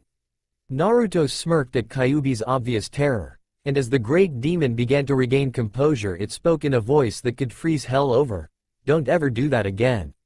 What will you give me? Are you threatening me? Kyuubi roared. Naruto calmly replied, if I am, what are you going to do about it? Out, out, out, out, out, out, oh out. Kyuubi screamed as he shoved Naruto's mind out into the real world. Naruto woke up laughing his ass off. Guy, Lee, and Neji were all shocked to say the least. Here was a kid who had been subjected to the ultimate torture of the Mangekyo Sharingan, and he wakes up laughing. Guy was afraid that the Tsukuyomi had somehow permanently damaged Naruto's mind. Lee's and Neji's thoughts were running in the same direction. After calming down, Naruto told Neji about the Kyuubi and explained what had happened. They all shared a good laugh at the demon's misfortune before Neji went off to find a doctor. When the Hokage heard that Naruto had woke up, he rushed to the hospital to find Naruto explaining what had happened to Guy. Then I looked up, and you, the Hokage, Kakashi, and some other guy I've never seen before dropped down in front of me. Then that guy turned his eyes into something weird and I'm tied to a post while he stabs me. The Hokage cleared his throat and as Naruto and Guy's attention focused on him he began to speak. Naruto, I would like you to tell me everything from when you found the man near Zabuza's grave until you just woke up. Naruto nodded and began his story. So you now have a sword that is the equal of almost any sword in the world. And you need a good instructor to help you learn more swordsmanship? Naruto nodded. No matter how good your instructor, there's only so much you can learn in 2 weeks. The Hokage leaned back in the chair he was sitting in and sighed thoughtfully. We don't have many swordsmen in Konoha, never have really. We're not like the Mist with their huge sword tradition. We used to have a fairly good swordsman named Hayate, but he was killed shortly before the Sand and Sound invasion. I believe the Mitters have a weapons shop and their daughter Tenten is a weapons specialist. She may be able to help you out. Naruto nodded. He had seen the girl fight in the Chunin exam preliminaries, and while she preferred thrown weapons, she was supposed to be no slouch with melee weapons either. Naruto made to get off the bed, but was quickly made to lie back down by the Hokage, who ordered a day of rest and observation to make sure there were no lingering effects from the Tsukuyomi. Naruto protested, but his pleas fell on deaf ears. The next day Naruto was released and went straight to the Mitter's weapon shop. After receiving the usual cold glare he was asked what he wanted. When he replied he wanted to see Tenten he was told she was training with Neji. Naruto thanked them and left, their glares boring holes in his back. Tenten and Neji still training together, huh? They're not on the same team anymore but whatever works for them. When Naruto got to the training grounds Neji and Tenten frequented he saw Tenten throwing weapons at Neji who was blocking them using the heavenly spin. He called out to them and they turned to see him running towards them. He came up to them panting and asked, Tenten, I got a sword, and was wondering if you could teach me some moves in using it. I'm already fairly good at it but I need to learn more. Tenten was reluctant to help him for what he had done to Neji in the exams, but he finally got her to agree by promising to only buy his weapons and ninja gear from her family's store. Neji left saying it was getting late anyway, not wanting to stay around and awake Naruto for any longer than necessary. He may have forgiven Naruto for the stunt he pulled in the finals, but he certainly hadn't forgotten. Naruto and Tenten went back to the shop where Tenten grabbed a sword of her own to spar with. Out in the training area in the back of the shop, Naruto took Black Lightning off his back and got into a ready position. Let me see what you can already do so I know what to teach you, came Tenten's voice. Naruto nodded, dropped into his stance, and showed her several of the stances and moves he used. Basic but fundamentally sound and fairly effective, Tenten analyzed. Then she looked more closely at Naruto's sword. I've never seen a sword quite like that one, she said. Naruto smirked. You have no idea. Naruto flowed his chakra through the blade, and the lightning sparked and crackled to life. Tenten was amazed. Here was a sword that could be turned into a lightning bolt. She looked at it and the first thing out of her mouth was, how much do you want for it? Huh? Came Naruto's response. Your sword, how much do you want for it? Sorry, I'm not willing to sell it, and even if I was, it wouldn't matter. Naruto then placed the sword on the ground and invited Tenten to pick it up. She didn't need to be told twice. She pounced on the sword like a starving man on a buffet. As her hand closed around the handle, a blast of electricity ran through her arm, causing her to jerk away in surprise and look at Naruto questioningly. The sword has a defense mechanism that only allows me to touch it. Even if I did sell it to you, you wouldn't be able to use it. Tenten looked away as Naruto laughed at the peeved expression on her face. She rounded on him with her sword and Naruto blocked, laughing all the while. Tenten's attack kept increasing in speed and ferocity, and pretty soon Naruto was using every trick he knew to stop her from taking his head off. After around 5 minutes of this, Naruto got annoyed and activated the lightning. Seeing the blade crackle with electricity made Tenten pause for a split second, and in that moment Naruto sliced her sword in half. Tenten jumped on him as soon as the blade reverted to normal and pinned him to the ground. "Careful now, we wouldn't want your parents to get the wrong idea." Tenten blushed, realizing what he was implying, and got off of him. "Fine, get out of here. Come back here tomorrow at 1 p.m. and make sure to bring money for the sword you broke." Tenten screamed at him. Naruto walked out of the training area laughing at her temper tantrum. Tenten swore and went back into the building, wondering why she agreed to teach him. After several days of training with Tenten, Naruto's sword skills had noticeably improved. He knew more complex techniques and was smoother in his execution. During training one day they were interrupted by a messenger telling them to come to the Hokage's office. When they got there they found their respective teams already waiting for them. "All good, you're all here. I'm assigning you 2 teams AC-ranked mission to take care of some bandits on some outlying trade routes. Any questions?" When there were none, the Hokage told them exactly where they were going and the estimated strength of the bandits. They were said to have a Chunin-level missing nin among them, but with 2 Junins, even if the missing nin was stronger than Chunin, they should be able to handle him. As the 2 teams filed out of the Hokage's office, Sasuke decided to taunt Naruto a little bit. "What's with the sword, dead last, trying to look tough?" Sasuke got angry when Naruto completely ignored him. He was about to attack him when Kakashi told him that was enough. Kakashi looked over at Naruto, wondering what else he had learned to do. He was gaining far too much power far too quickly. He wasn't like Sasuke, who both knew how to handle that kind of power and needed that kind of power to kill his brother. The group walked along mostly in silence, until several men jumped out in the road in battle stances. "Give us all your money if you want to live," came the threat. All of the Leaf Ninjas dropped into ready stances, Tenten pulling out her weapons, Naruto drawing going into a Nen Tai Jutsu stance, Neji going into the Gentle Fist stance, Sasuke getting ready to use his fire jutsus, Lee getting into battle mode, and Sakura pulling out a kunai. The 2 Junins also got ready, and for several seconds nobody moved. Then the road exploded in action. Tenten's weapons were flying with deadly accuracy, filling one man's body full of kunai, shuriken and other weapons before he could blink. Sasuke used a grand fireball, incinerating 2 more of them, while Neji killed another with a gentle fist strike to the heart. Lee crushed one of the number's skull before he knew what hit him, while Sakura was simply standing there trying to defend herself from yet another member of the party. Naruto had created several shadow clones which were swinging their own black lightnings into the fray with devastating results. As Kakashi and Guy disposed of their enemies with simple taijutsu, they noticed something strange. Enemies were falling left and right, but their numbers didn't seem to be decreasing. In fact, they were increasing. More bandits were rushing up to join in the fray. These were the ninja members of the group. One of them used a darkness genjutsu on Rock Lee, effectively knocking the boy out of the fight. Another one got behind Tenten and managed to slash her right arm before she sensed him. She spun around and decapitated him, but the one she had been fighting took the opportunity and slammed his fist into her head, knocking her out like a light. Sasuke was hard-pressed fighting 3 people. Neji was constantly using the heavenly spin to keep any of his opponent's attacks from connecting, and Sakura had been disabled with a slash to the knee, and her opponent was ready to kill her. Naruto growled, pulled out black lightning, slashed off his weights, activated the blade, and went to where Sakura was in one leap, slicing off a man's head on the way there.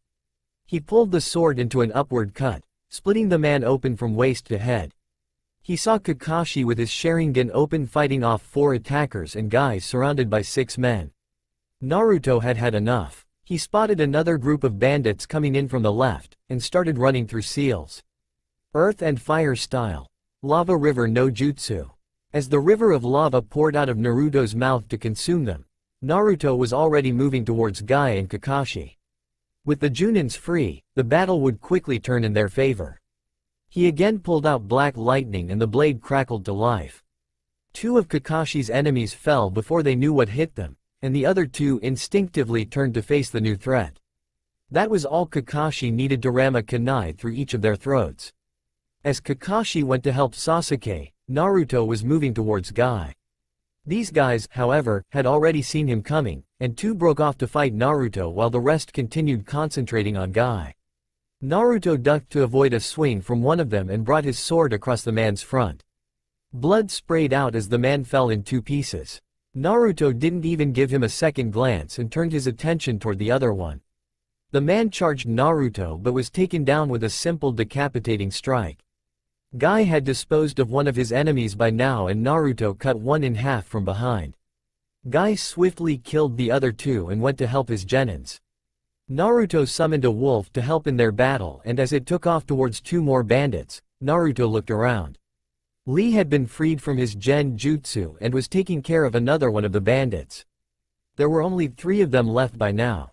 Neji had another one desperately trying to parry his gentle fist attacks, while Kakashi had just killed another one. The last one was dispatched when a spinning kick from Guy cracked his neck. Naruto sighed and began to make sure there were no others hiding anywhere.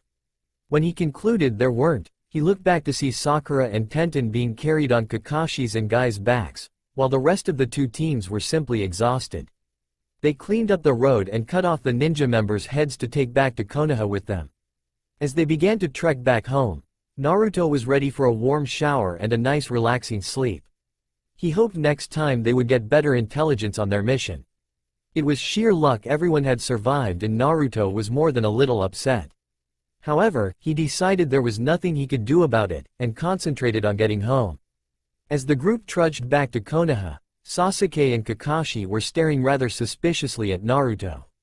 They had both either seen or heard about his jutsus before, so they weren't really shocked by those, but what sent them on a new bout of jealousy was Naruto's sword.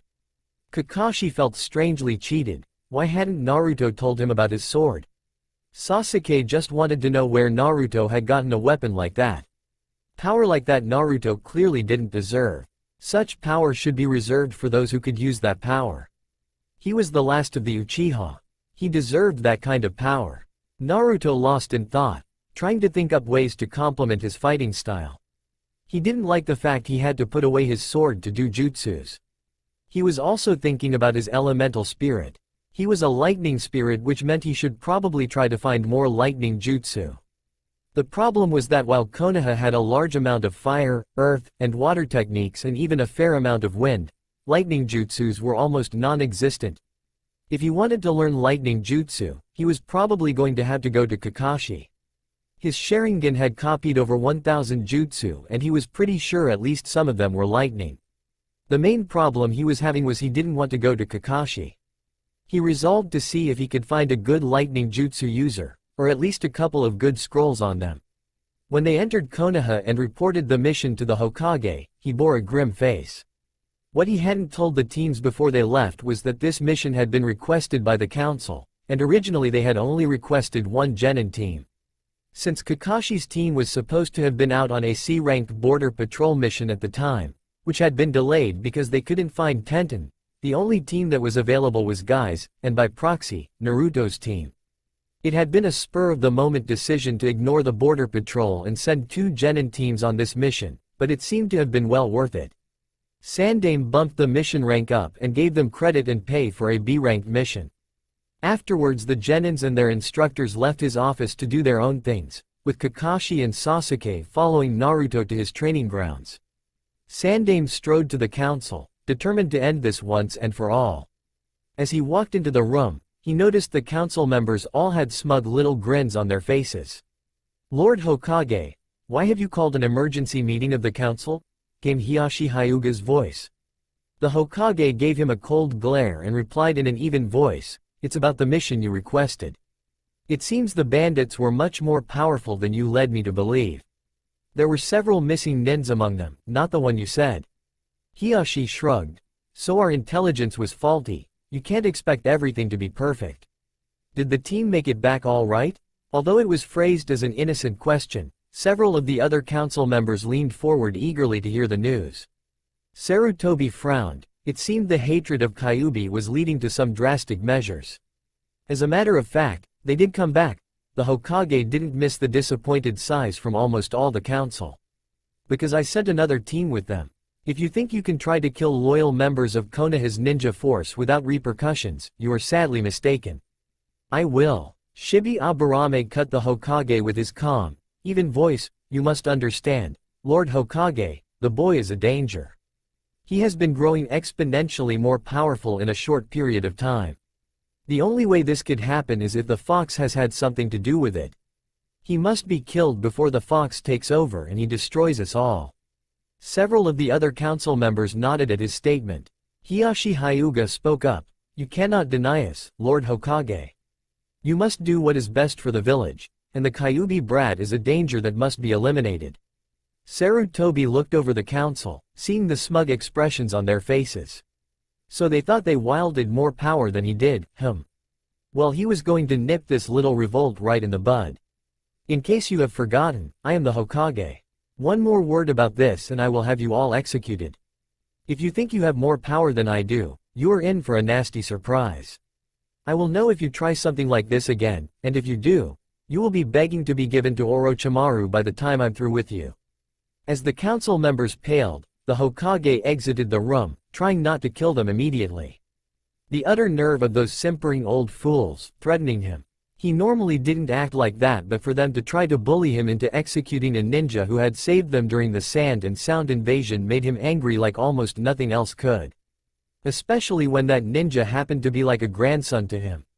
Naruto had went to his favorite training area, Tenten being busy in the shop today. Naruto was moving through several stances with his sword when he felt a presence in the tree behind him. He stopped and called out, "You can come out, I know you're there." Within 2 seconds Sasuke had appeared before him. "How did you get so strong, and where did you get that sword?" he demanded aggressively. Naruto stared back at him impassively for a moment before turning around and going back to his training. Sasuke let out a scream of rage and flashed through seals shouting, "Fire style! Mythical fire flower no jutsu." Naruto spun around in time to see the first fireball come out of Sasuke's mouth. His training with sensei came back to him. Down, left, up, down, his sword began to move, deflecting the fireballs before they could hit him. When the smoke cleared, Naruto was standing there completely unharmed. Sasuke couldn't believe it, and it took his mind a few seconds to process the information. When he realized Naruto had seemingly effortlessly blocked his technique, he growled and began running through another set of seals. Fire style. Fire dragon blast. A dragon of fire appeared from his mouth and charged at Naruto. Naruto again thought back to his lessons and held the sword in front of him, flowing chakra through the blade. Not enough to transform it into the black lightning, but enough to form a chakra edge to split the dragon and let it pass harmlessly by on either side of him. When Sasuke saw that Naruto had again rendered his technique useless, he flashed through 3 seals and gripped his left wrist with his right hand. Lightning began to form in his outstretched left hand and Naruto jumped backwards, activating black lightning and waiting for Sasuke to come rushing at him. Naruto wasn't disappointed, as Sasuke pulled his arm back and charged straight at him. Naruto brought black lightning down to meet Sasuke's Chidori. The 2 lightnings met and the result was very one-sided. Naruto's sword cut straight through Sasuke's technique and slashed through his arm up to the elbow. Sasuke fell back screaming in pain as Kakashi rushed out of the trees. "What did you do that for?" he shouted at Naruto, who simply stared down at Sasuke. "What do you mean, what did I do that for? He attacked me," Naruto retorted. Kakashi completely ignored him as he picked up Sasuke and glared at Naruto. "You and I and the Hokage are going to have a talk about this," he promised as he rushed Sasuke to the hospital. Naruto sighed and went back to his training. He hadn't wanted to do that to Sasuke, but Sasuke had attacked him first. He deserved it. With those thoughts he dropped down to the ground and began to do push-ups, black lightning strapped securely across his back. When Naruto woke up in the morning, He didn't move at first, he simply laid there and pondered the previous day's events. He wondered what he was going to do for training and what the Hokage's reaction would be to his fight with Sasuke yesterday. He stared at the ceiling as he imagined what the villagers' reaction would be when they found out what he had done to the precious Uchiha. He shook his head to clear himself of those thoughts. Self-pity would do nothing. He got up and pulled his outfit on, fingering the gray vest and remembering how he had changed over the last 2.5 months.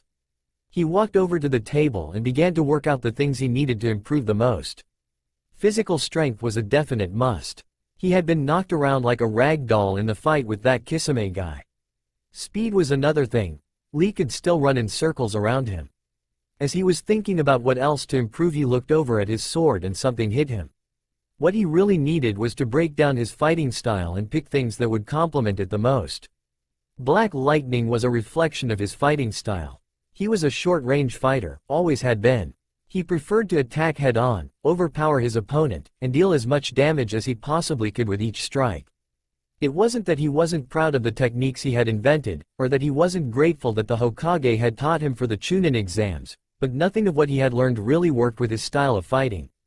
He didn't like to sit back and fight his opponent in a jutsu battle. He wanted to get in there and hit something.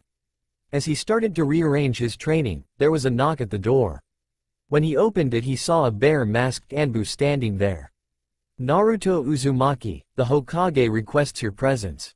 Naruto nodded and went back inside to grab his sword. With Black Lightning now securely strapped to his back, he followed the Anbu across the rooftops to the Hokage's tower. The man stopped at the door to the Hokage's office and motioned for Naruto to go inside. When he entered, he found both the Hokage and Kakashi waiting for him. "Naruto, Kakashi tells me you had an altercation with Sasuke last night. I need you to tell me what happened." So Naruto began his story from when he had begun training, to when he had sensed Sasuke's presence. He told the Hokage of Sasuke's demand, and how he had ignored him to continue training. He spoke of Sasuke attacking him, and how he had defended himself against the Uchiha's attacks. He ended by telling how Kakashi had reacted to the incident, and the promise of a talk with the Hokage. Sandaime placed his hands under his chin and thought about what to do. "Since you only defended yourself when Sasuke attacked you without provocation, and didn't unnecessarily harm him, I don't think you need to be punished." Kakashi opened his mouth to speak, but Sarutobi cut him off. "What I would like to understand is why you, Kakashi, allowed Sasuke to attack Naruto not once, but 3 times.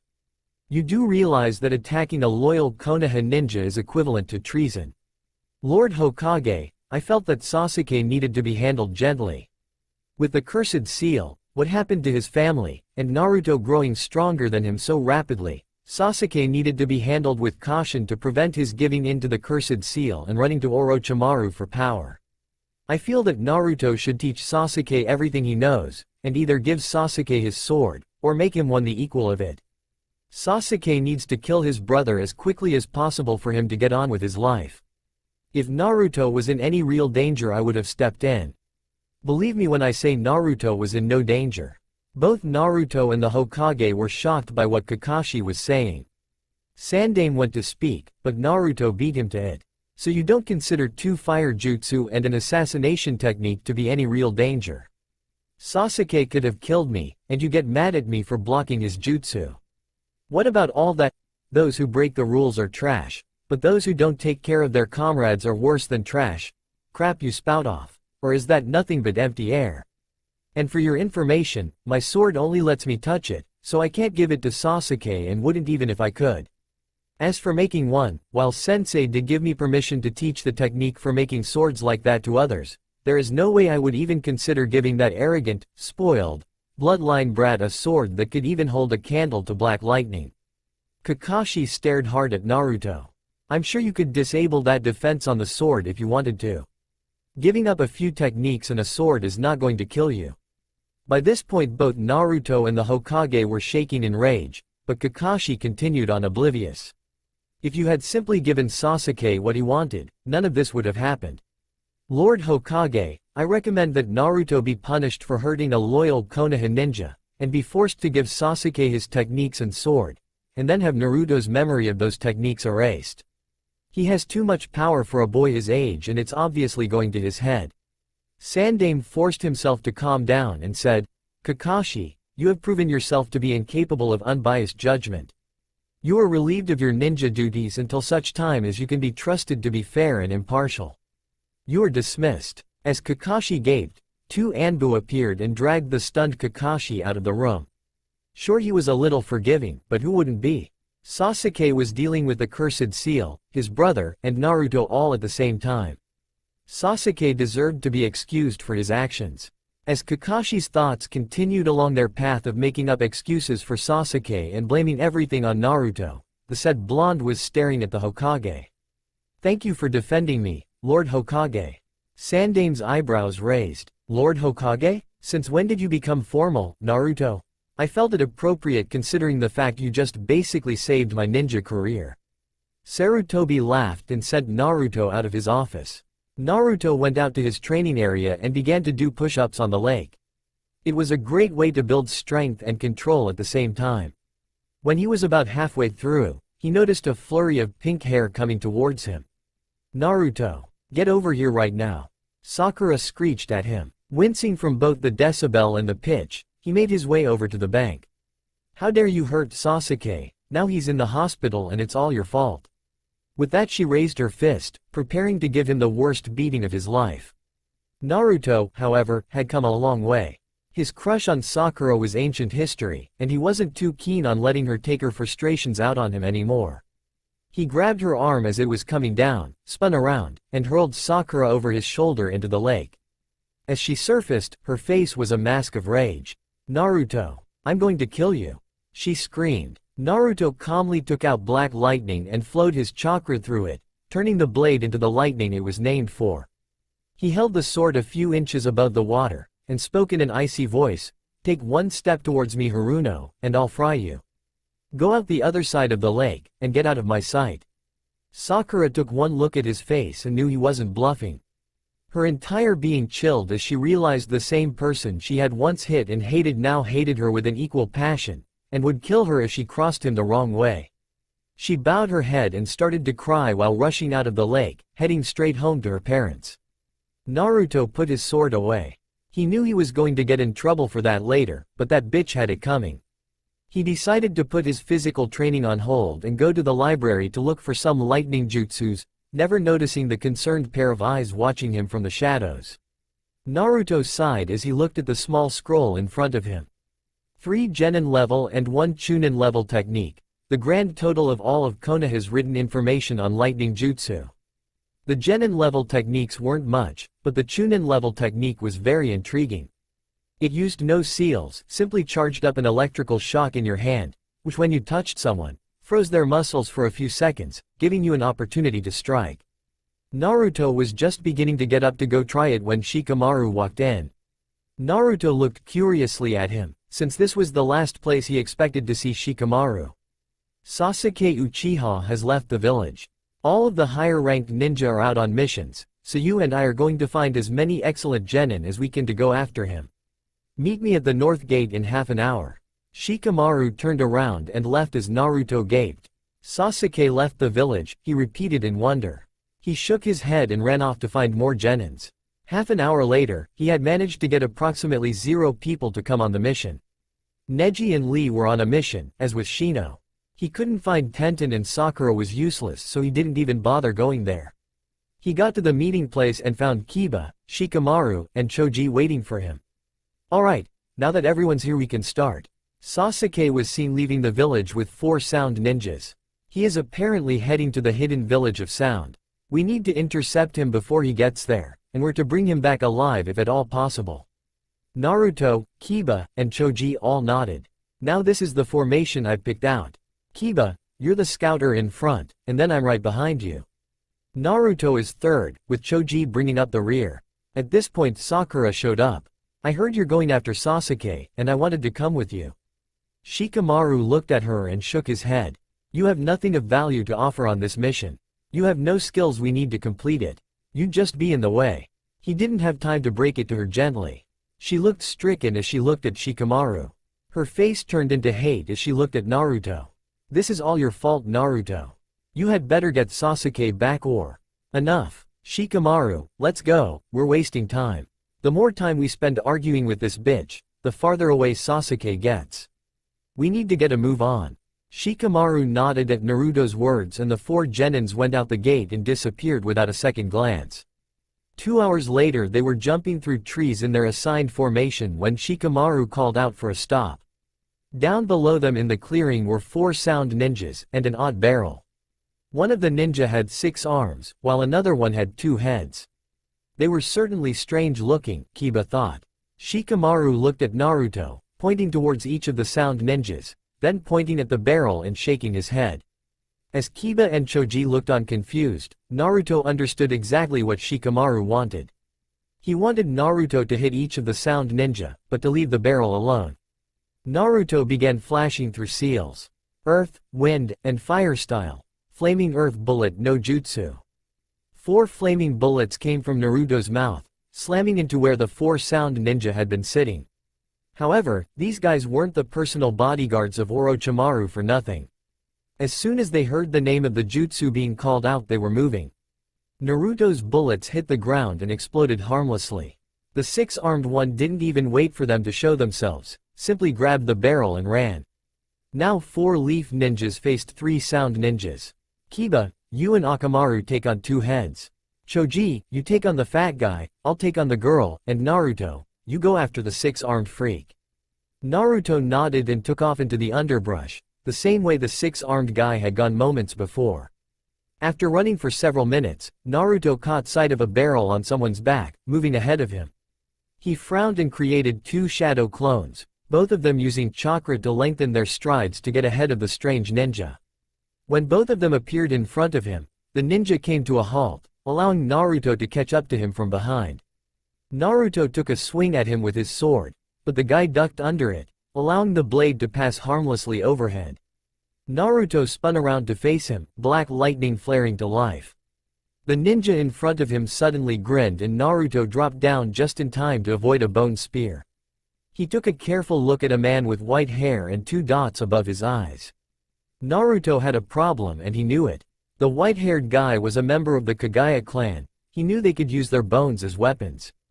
He didn't know all the capabilities of the clan, because he had been researching the Sharingan and the Byakugan, and had simply stumbled across the other advanced bloodlines known to exist.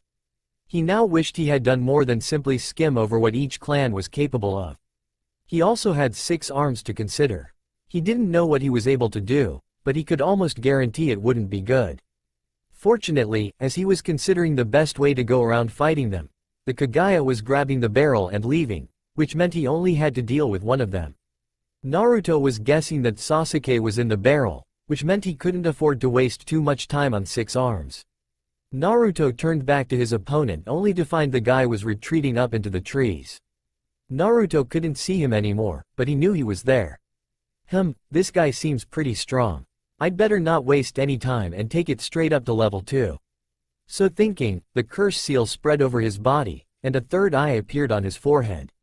Naruto looked around uneasily, waiting for the attack he knew was coming. He felt more than saw several golden shapes coming from his left side. He quickly turned and deflected them all with his sword, but more arrows appeared from another direction. He continued to deflect them. Naruto knew this was his worst opponent, a guy who he couldn't see, and couldn't get close range with. As he deflected still more of the strange weapons, he wondered how he was going to beat this guy.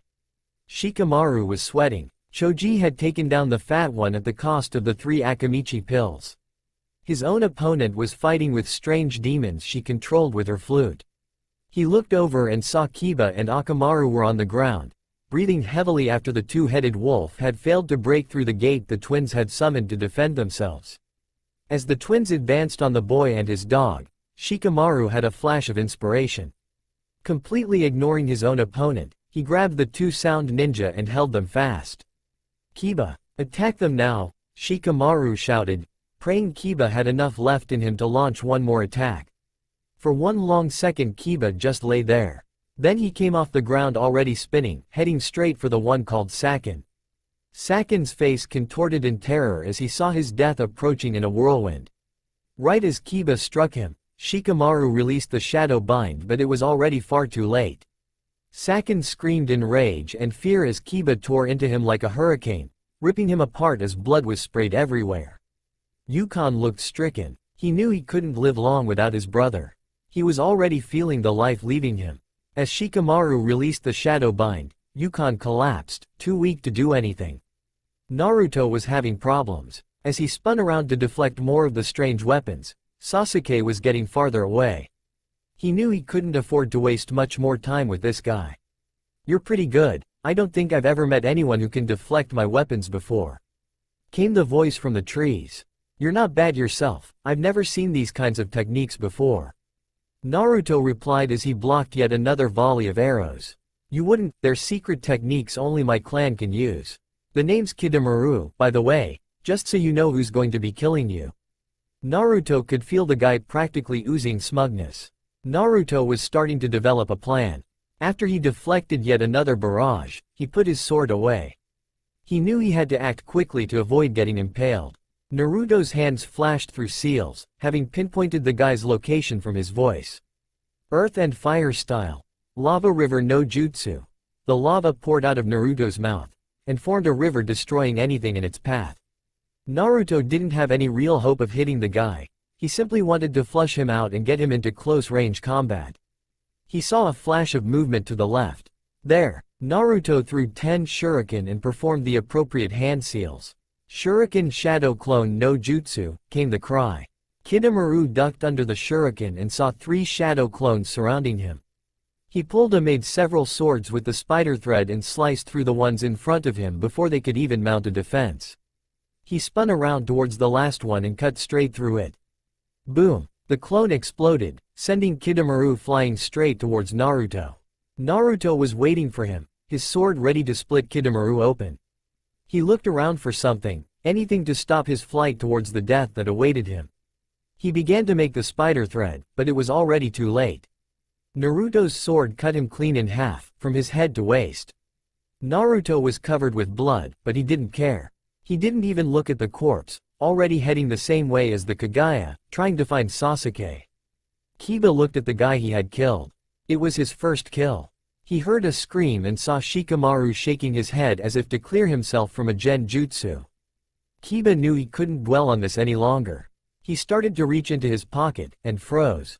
He knew the danger of overdosing on the soldier pill. However, he didn't really think he had a choice. He pulled his hand out and fed a soldier pill to Akamaru and himself, getting ready to fight again.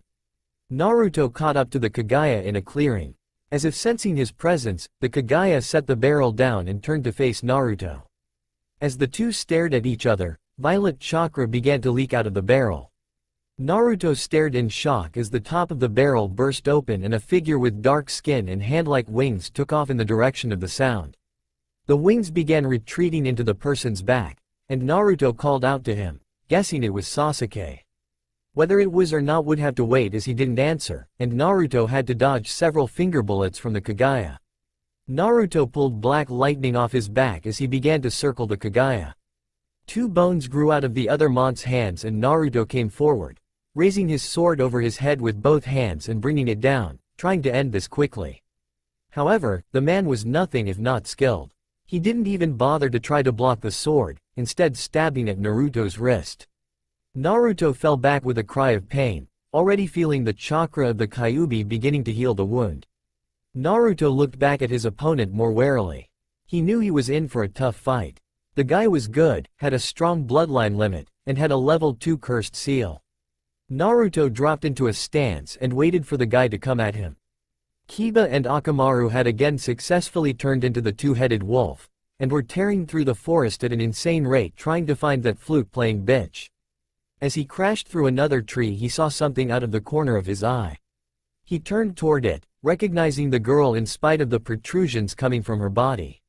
She tried to move but found she couldn't. Kiba gave a doggy smile as he realized what was going on. Shikamaru had, again, trapped his opponent with the shadow bind to give Kiba a chance to hit her. He didn't even bother spinning, simply raising his paw and slamming it down just as Shikamaru released the jutsu. The girl never had a chance. Kiba and Akamaru split up and fell to the ground, completely exhausted. Shikamaru also went to the ground, favoring his broken finger. A swirl of sand let them know of another person's presence. They turned their heads as much as they could, lying on the ground, and saw 3 people standing there. One had a huge gourd on his back and dark rings around his eyes. Another one had a package wrapped up on his back. The girl had a large fan. Gaara, Kankuro, and Tamari were looking down at them. Wow, maybe Konoha genins aren't that weak after all, came Kankuro's voice. Gaara simply stared impassively, and turned to Choji, picking him up with his sand. Shikamaru and Kiba looked panicked, but relaxed when the sand didn't implode to crush him. They were next to be picked up on the Sand Express, and were soon moving back towards Konoha. Naruto waited for his opponent to make a move, but the guy just stood there. Then Naruto realized why. He was on a time limit. His enemy wasn't. Naruto had to engage him. He put his sword away and began moving through seals. Earth and fire style. Lava river no jutsu. The river of lava came tearing towards the Kaguya, and as he jumped out of the way, he saw several flaming earth bullets coming at him. He activated the cursed seal to its 2nd level and grew bones out of his entire body, forming a bony armor. The bullets hit him and exploded. His armor shielded him from most of the blast, but the impact still hurt. As he landed, he saw Naruto coming straight at him, his sword crackling with electricity. Not having any other choice, he pulled the armor back off his thumb, bit his thumb and performed the seal so rapidly Naruto couldn't even see his hands moving. A large puff of smoke obscured his vision, and when Naruto could see again, he saw the Kaguya standing on a giant lizard made entirely of bones. Naruto instantly put away his sword and summoned Fenrir. The wolf appeared and the 2 giants faced off. The lizard scuttled forward, slashing with his claws, and trying to bite Fenrir on the neck. Unfortunately for the lizard, the wolf wasn't going down so easily. He jumped straight up, and came down on the lizard's back, crushing it. The lizard screamed as it disappeared back from whence it had been summoned. Barely worth the effort. Next time you call me out, you better have more challenging opponents. Fenrir said as he too disappeared. Naruto dropped to the ground and looked around. He saw the Kaguya trying to get up, but it was obvious he had been at least partially crushed when his summon had. Naruto pulled his sword off his back and activated the lightning. As Naruto approached the Kaguya, his struggles increased. I must make sure Lord Orochimaru gains his new body. I must get up. However, it was no use. His legs were crushed and several of his ribs had been smashed. His arms were useless, and he could only watch as his death approached.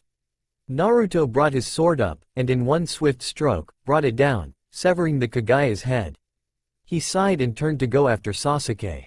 Kakashi was railing against Naruto in the Junin bar, and Guy, Asuma and Kurenai were getting angrier by the second.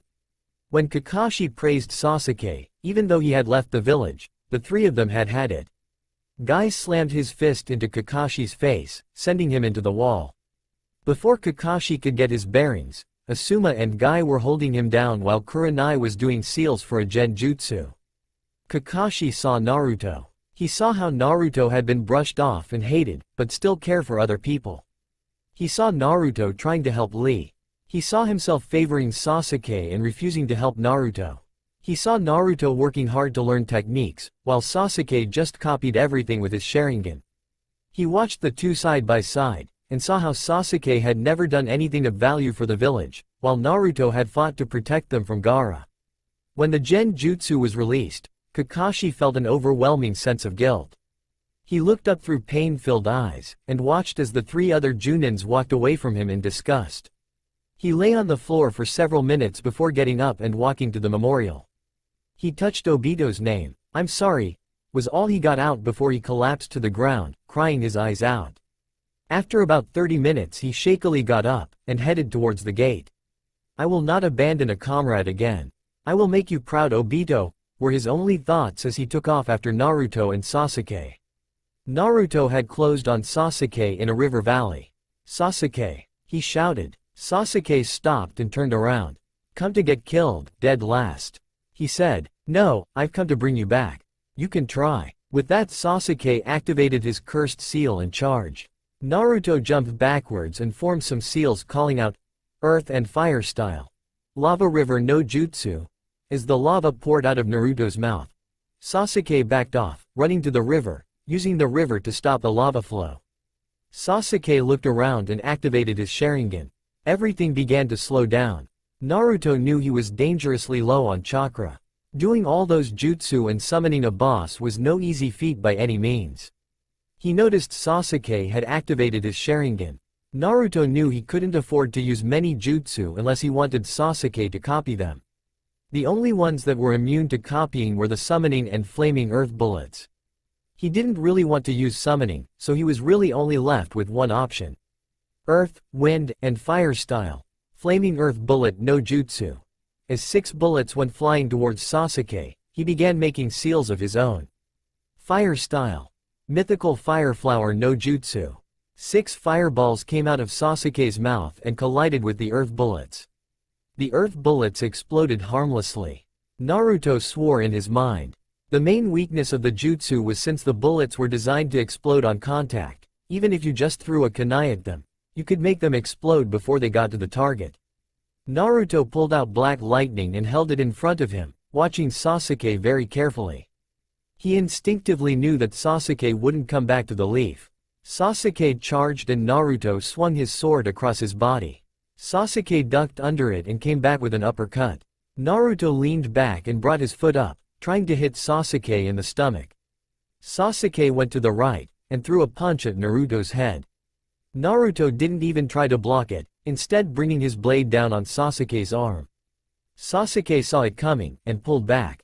That sword of his can block all of my jutsu. I must beat him so I can kill my brother. With those thoughts, a third dot appeared in his eyes. His eyes burned before becoming clearer than they had ever been before. He saw Naruto coming at him. He could easily read that Naruto was only feinting high and left. He was actually going to duck and go for the lower right. Sasuke pretended to be fooled, bringing his fist up to make it look like he was trying to hit Naruto, but when Naruto ducked he was met with Sasuke's foot in his face. Naruto was sent flying backwards. He flipped and landed on his feet, staring at Sasuke. He saw the third dot in Sasuke's eyes and knew he was in trouble. Sasuke was thinking, even if I have mastered the Sharingan, he can fight defensively and try to hit me with that sword, and if that thing connects there's no way I'll survive. Sasuke then activated the second level of the Cursed Seal. Naruto looked on as Sasuke's skin turned a darker color and fat, hand-like wings sprouted from his back. The transformation was complete. Naruto barely had time to blink before Sasuke was on him. Naruto instinctively activated the lightning and brought his sword around for a strike. Sasuke easily saw this and jumped over it, delivering a massive roundhouse kick to Naruto's head. Naruto hit the wall, creating a crater. Sasuke was immediately on him, delivering 2 powerful punches to his stomach, driving him deeper into the wall. Naruto collapsed to the ground, a large cloud of dust rising from the ground. Red chakra began to swirl around him, forming the shape of a fox. During Sasuke's strikes he had stopped flowing chakra into the blade, and now reactivated it using Kyuubi's chakra. The blade turned into lightning again, but this time there was just a hint of red in the black of the blade. A claw of red chakra shot out of the dust and slammed into Sasuke, carrying him across the water and sending him crashing into the opposite shore. Sasuke got up, rage filling his face. He performed 3 seals and gripped his left wrist with his right hand. A ring of dark lightning forms around him. He had advanced the Chidori to the Reikiri. As the dark energy coalesced in his hand, Naruto brought his sword up and came flying at him. Sasuke also went towards Naruto at top speed, his wings flapping to add more speed and power to the thrust. The 2 lightnings collided, and to Naruto's amazement, the dark Reikiri was able to stand up to black lightning. As the 2 continued to push against each other, Naruto decided to take a gamble. He shifted his sword and let the dark Reikiri pass by it and into his chest at the same time as he plunged his sword into Sasuke's throat. The chakra and power instantly died away. Sasuke collapsed, dying quickly. Naruto dropped to the ground, Kyuubi's chakra beginning to heal his wound, but there was so much damage that while Naruto wouldn't die, he wouldn't be moving around anytime soon. Kakashi burst out of the trees and saw the 2 of them lying there. He started to go over to Sasuke, but remembering what he had promised Obito, he went to Naruto and found that Naruto was unconscious but stable, not in danger of dying anytime soon. Then he went over to Sasuke and saw that he was dying. Kakashi looked at him sadly. Why did it have to be this way? He looked over at Naruto and decided to give him a present to try to apologize. Kakashi dragged Sasuke over to Naruto and began to work. He cut out Naruto's right eye and then transplanted Sasuke's right eye into Naruto's empty eye socket. Kakashi wasn't a genius at medical stuff, but he had learned a few things from Rin. When he was finished, Naruto had a Sharingan in his right eye. Kakashi watched as Sasuke took his last breath. Naruto's eyes shot open as the 3 dots of the Sharingan began to spin. They spun closer to his pupil and then exploded outwards, forming 3 rods in his eye, with curved lines connecting the 3 rods. Kakashi's Mangekyo, not Itachi's. Naruto's eyes closed and Kakashi sighed. He just stood there for a few minutes, not really wanting to move. Then he picked both of the boys up and began the trip back to Konoha. That's all for now. If you enjoy, then please like, share and do comments.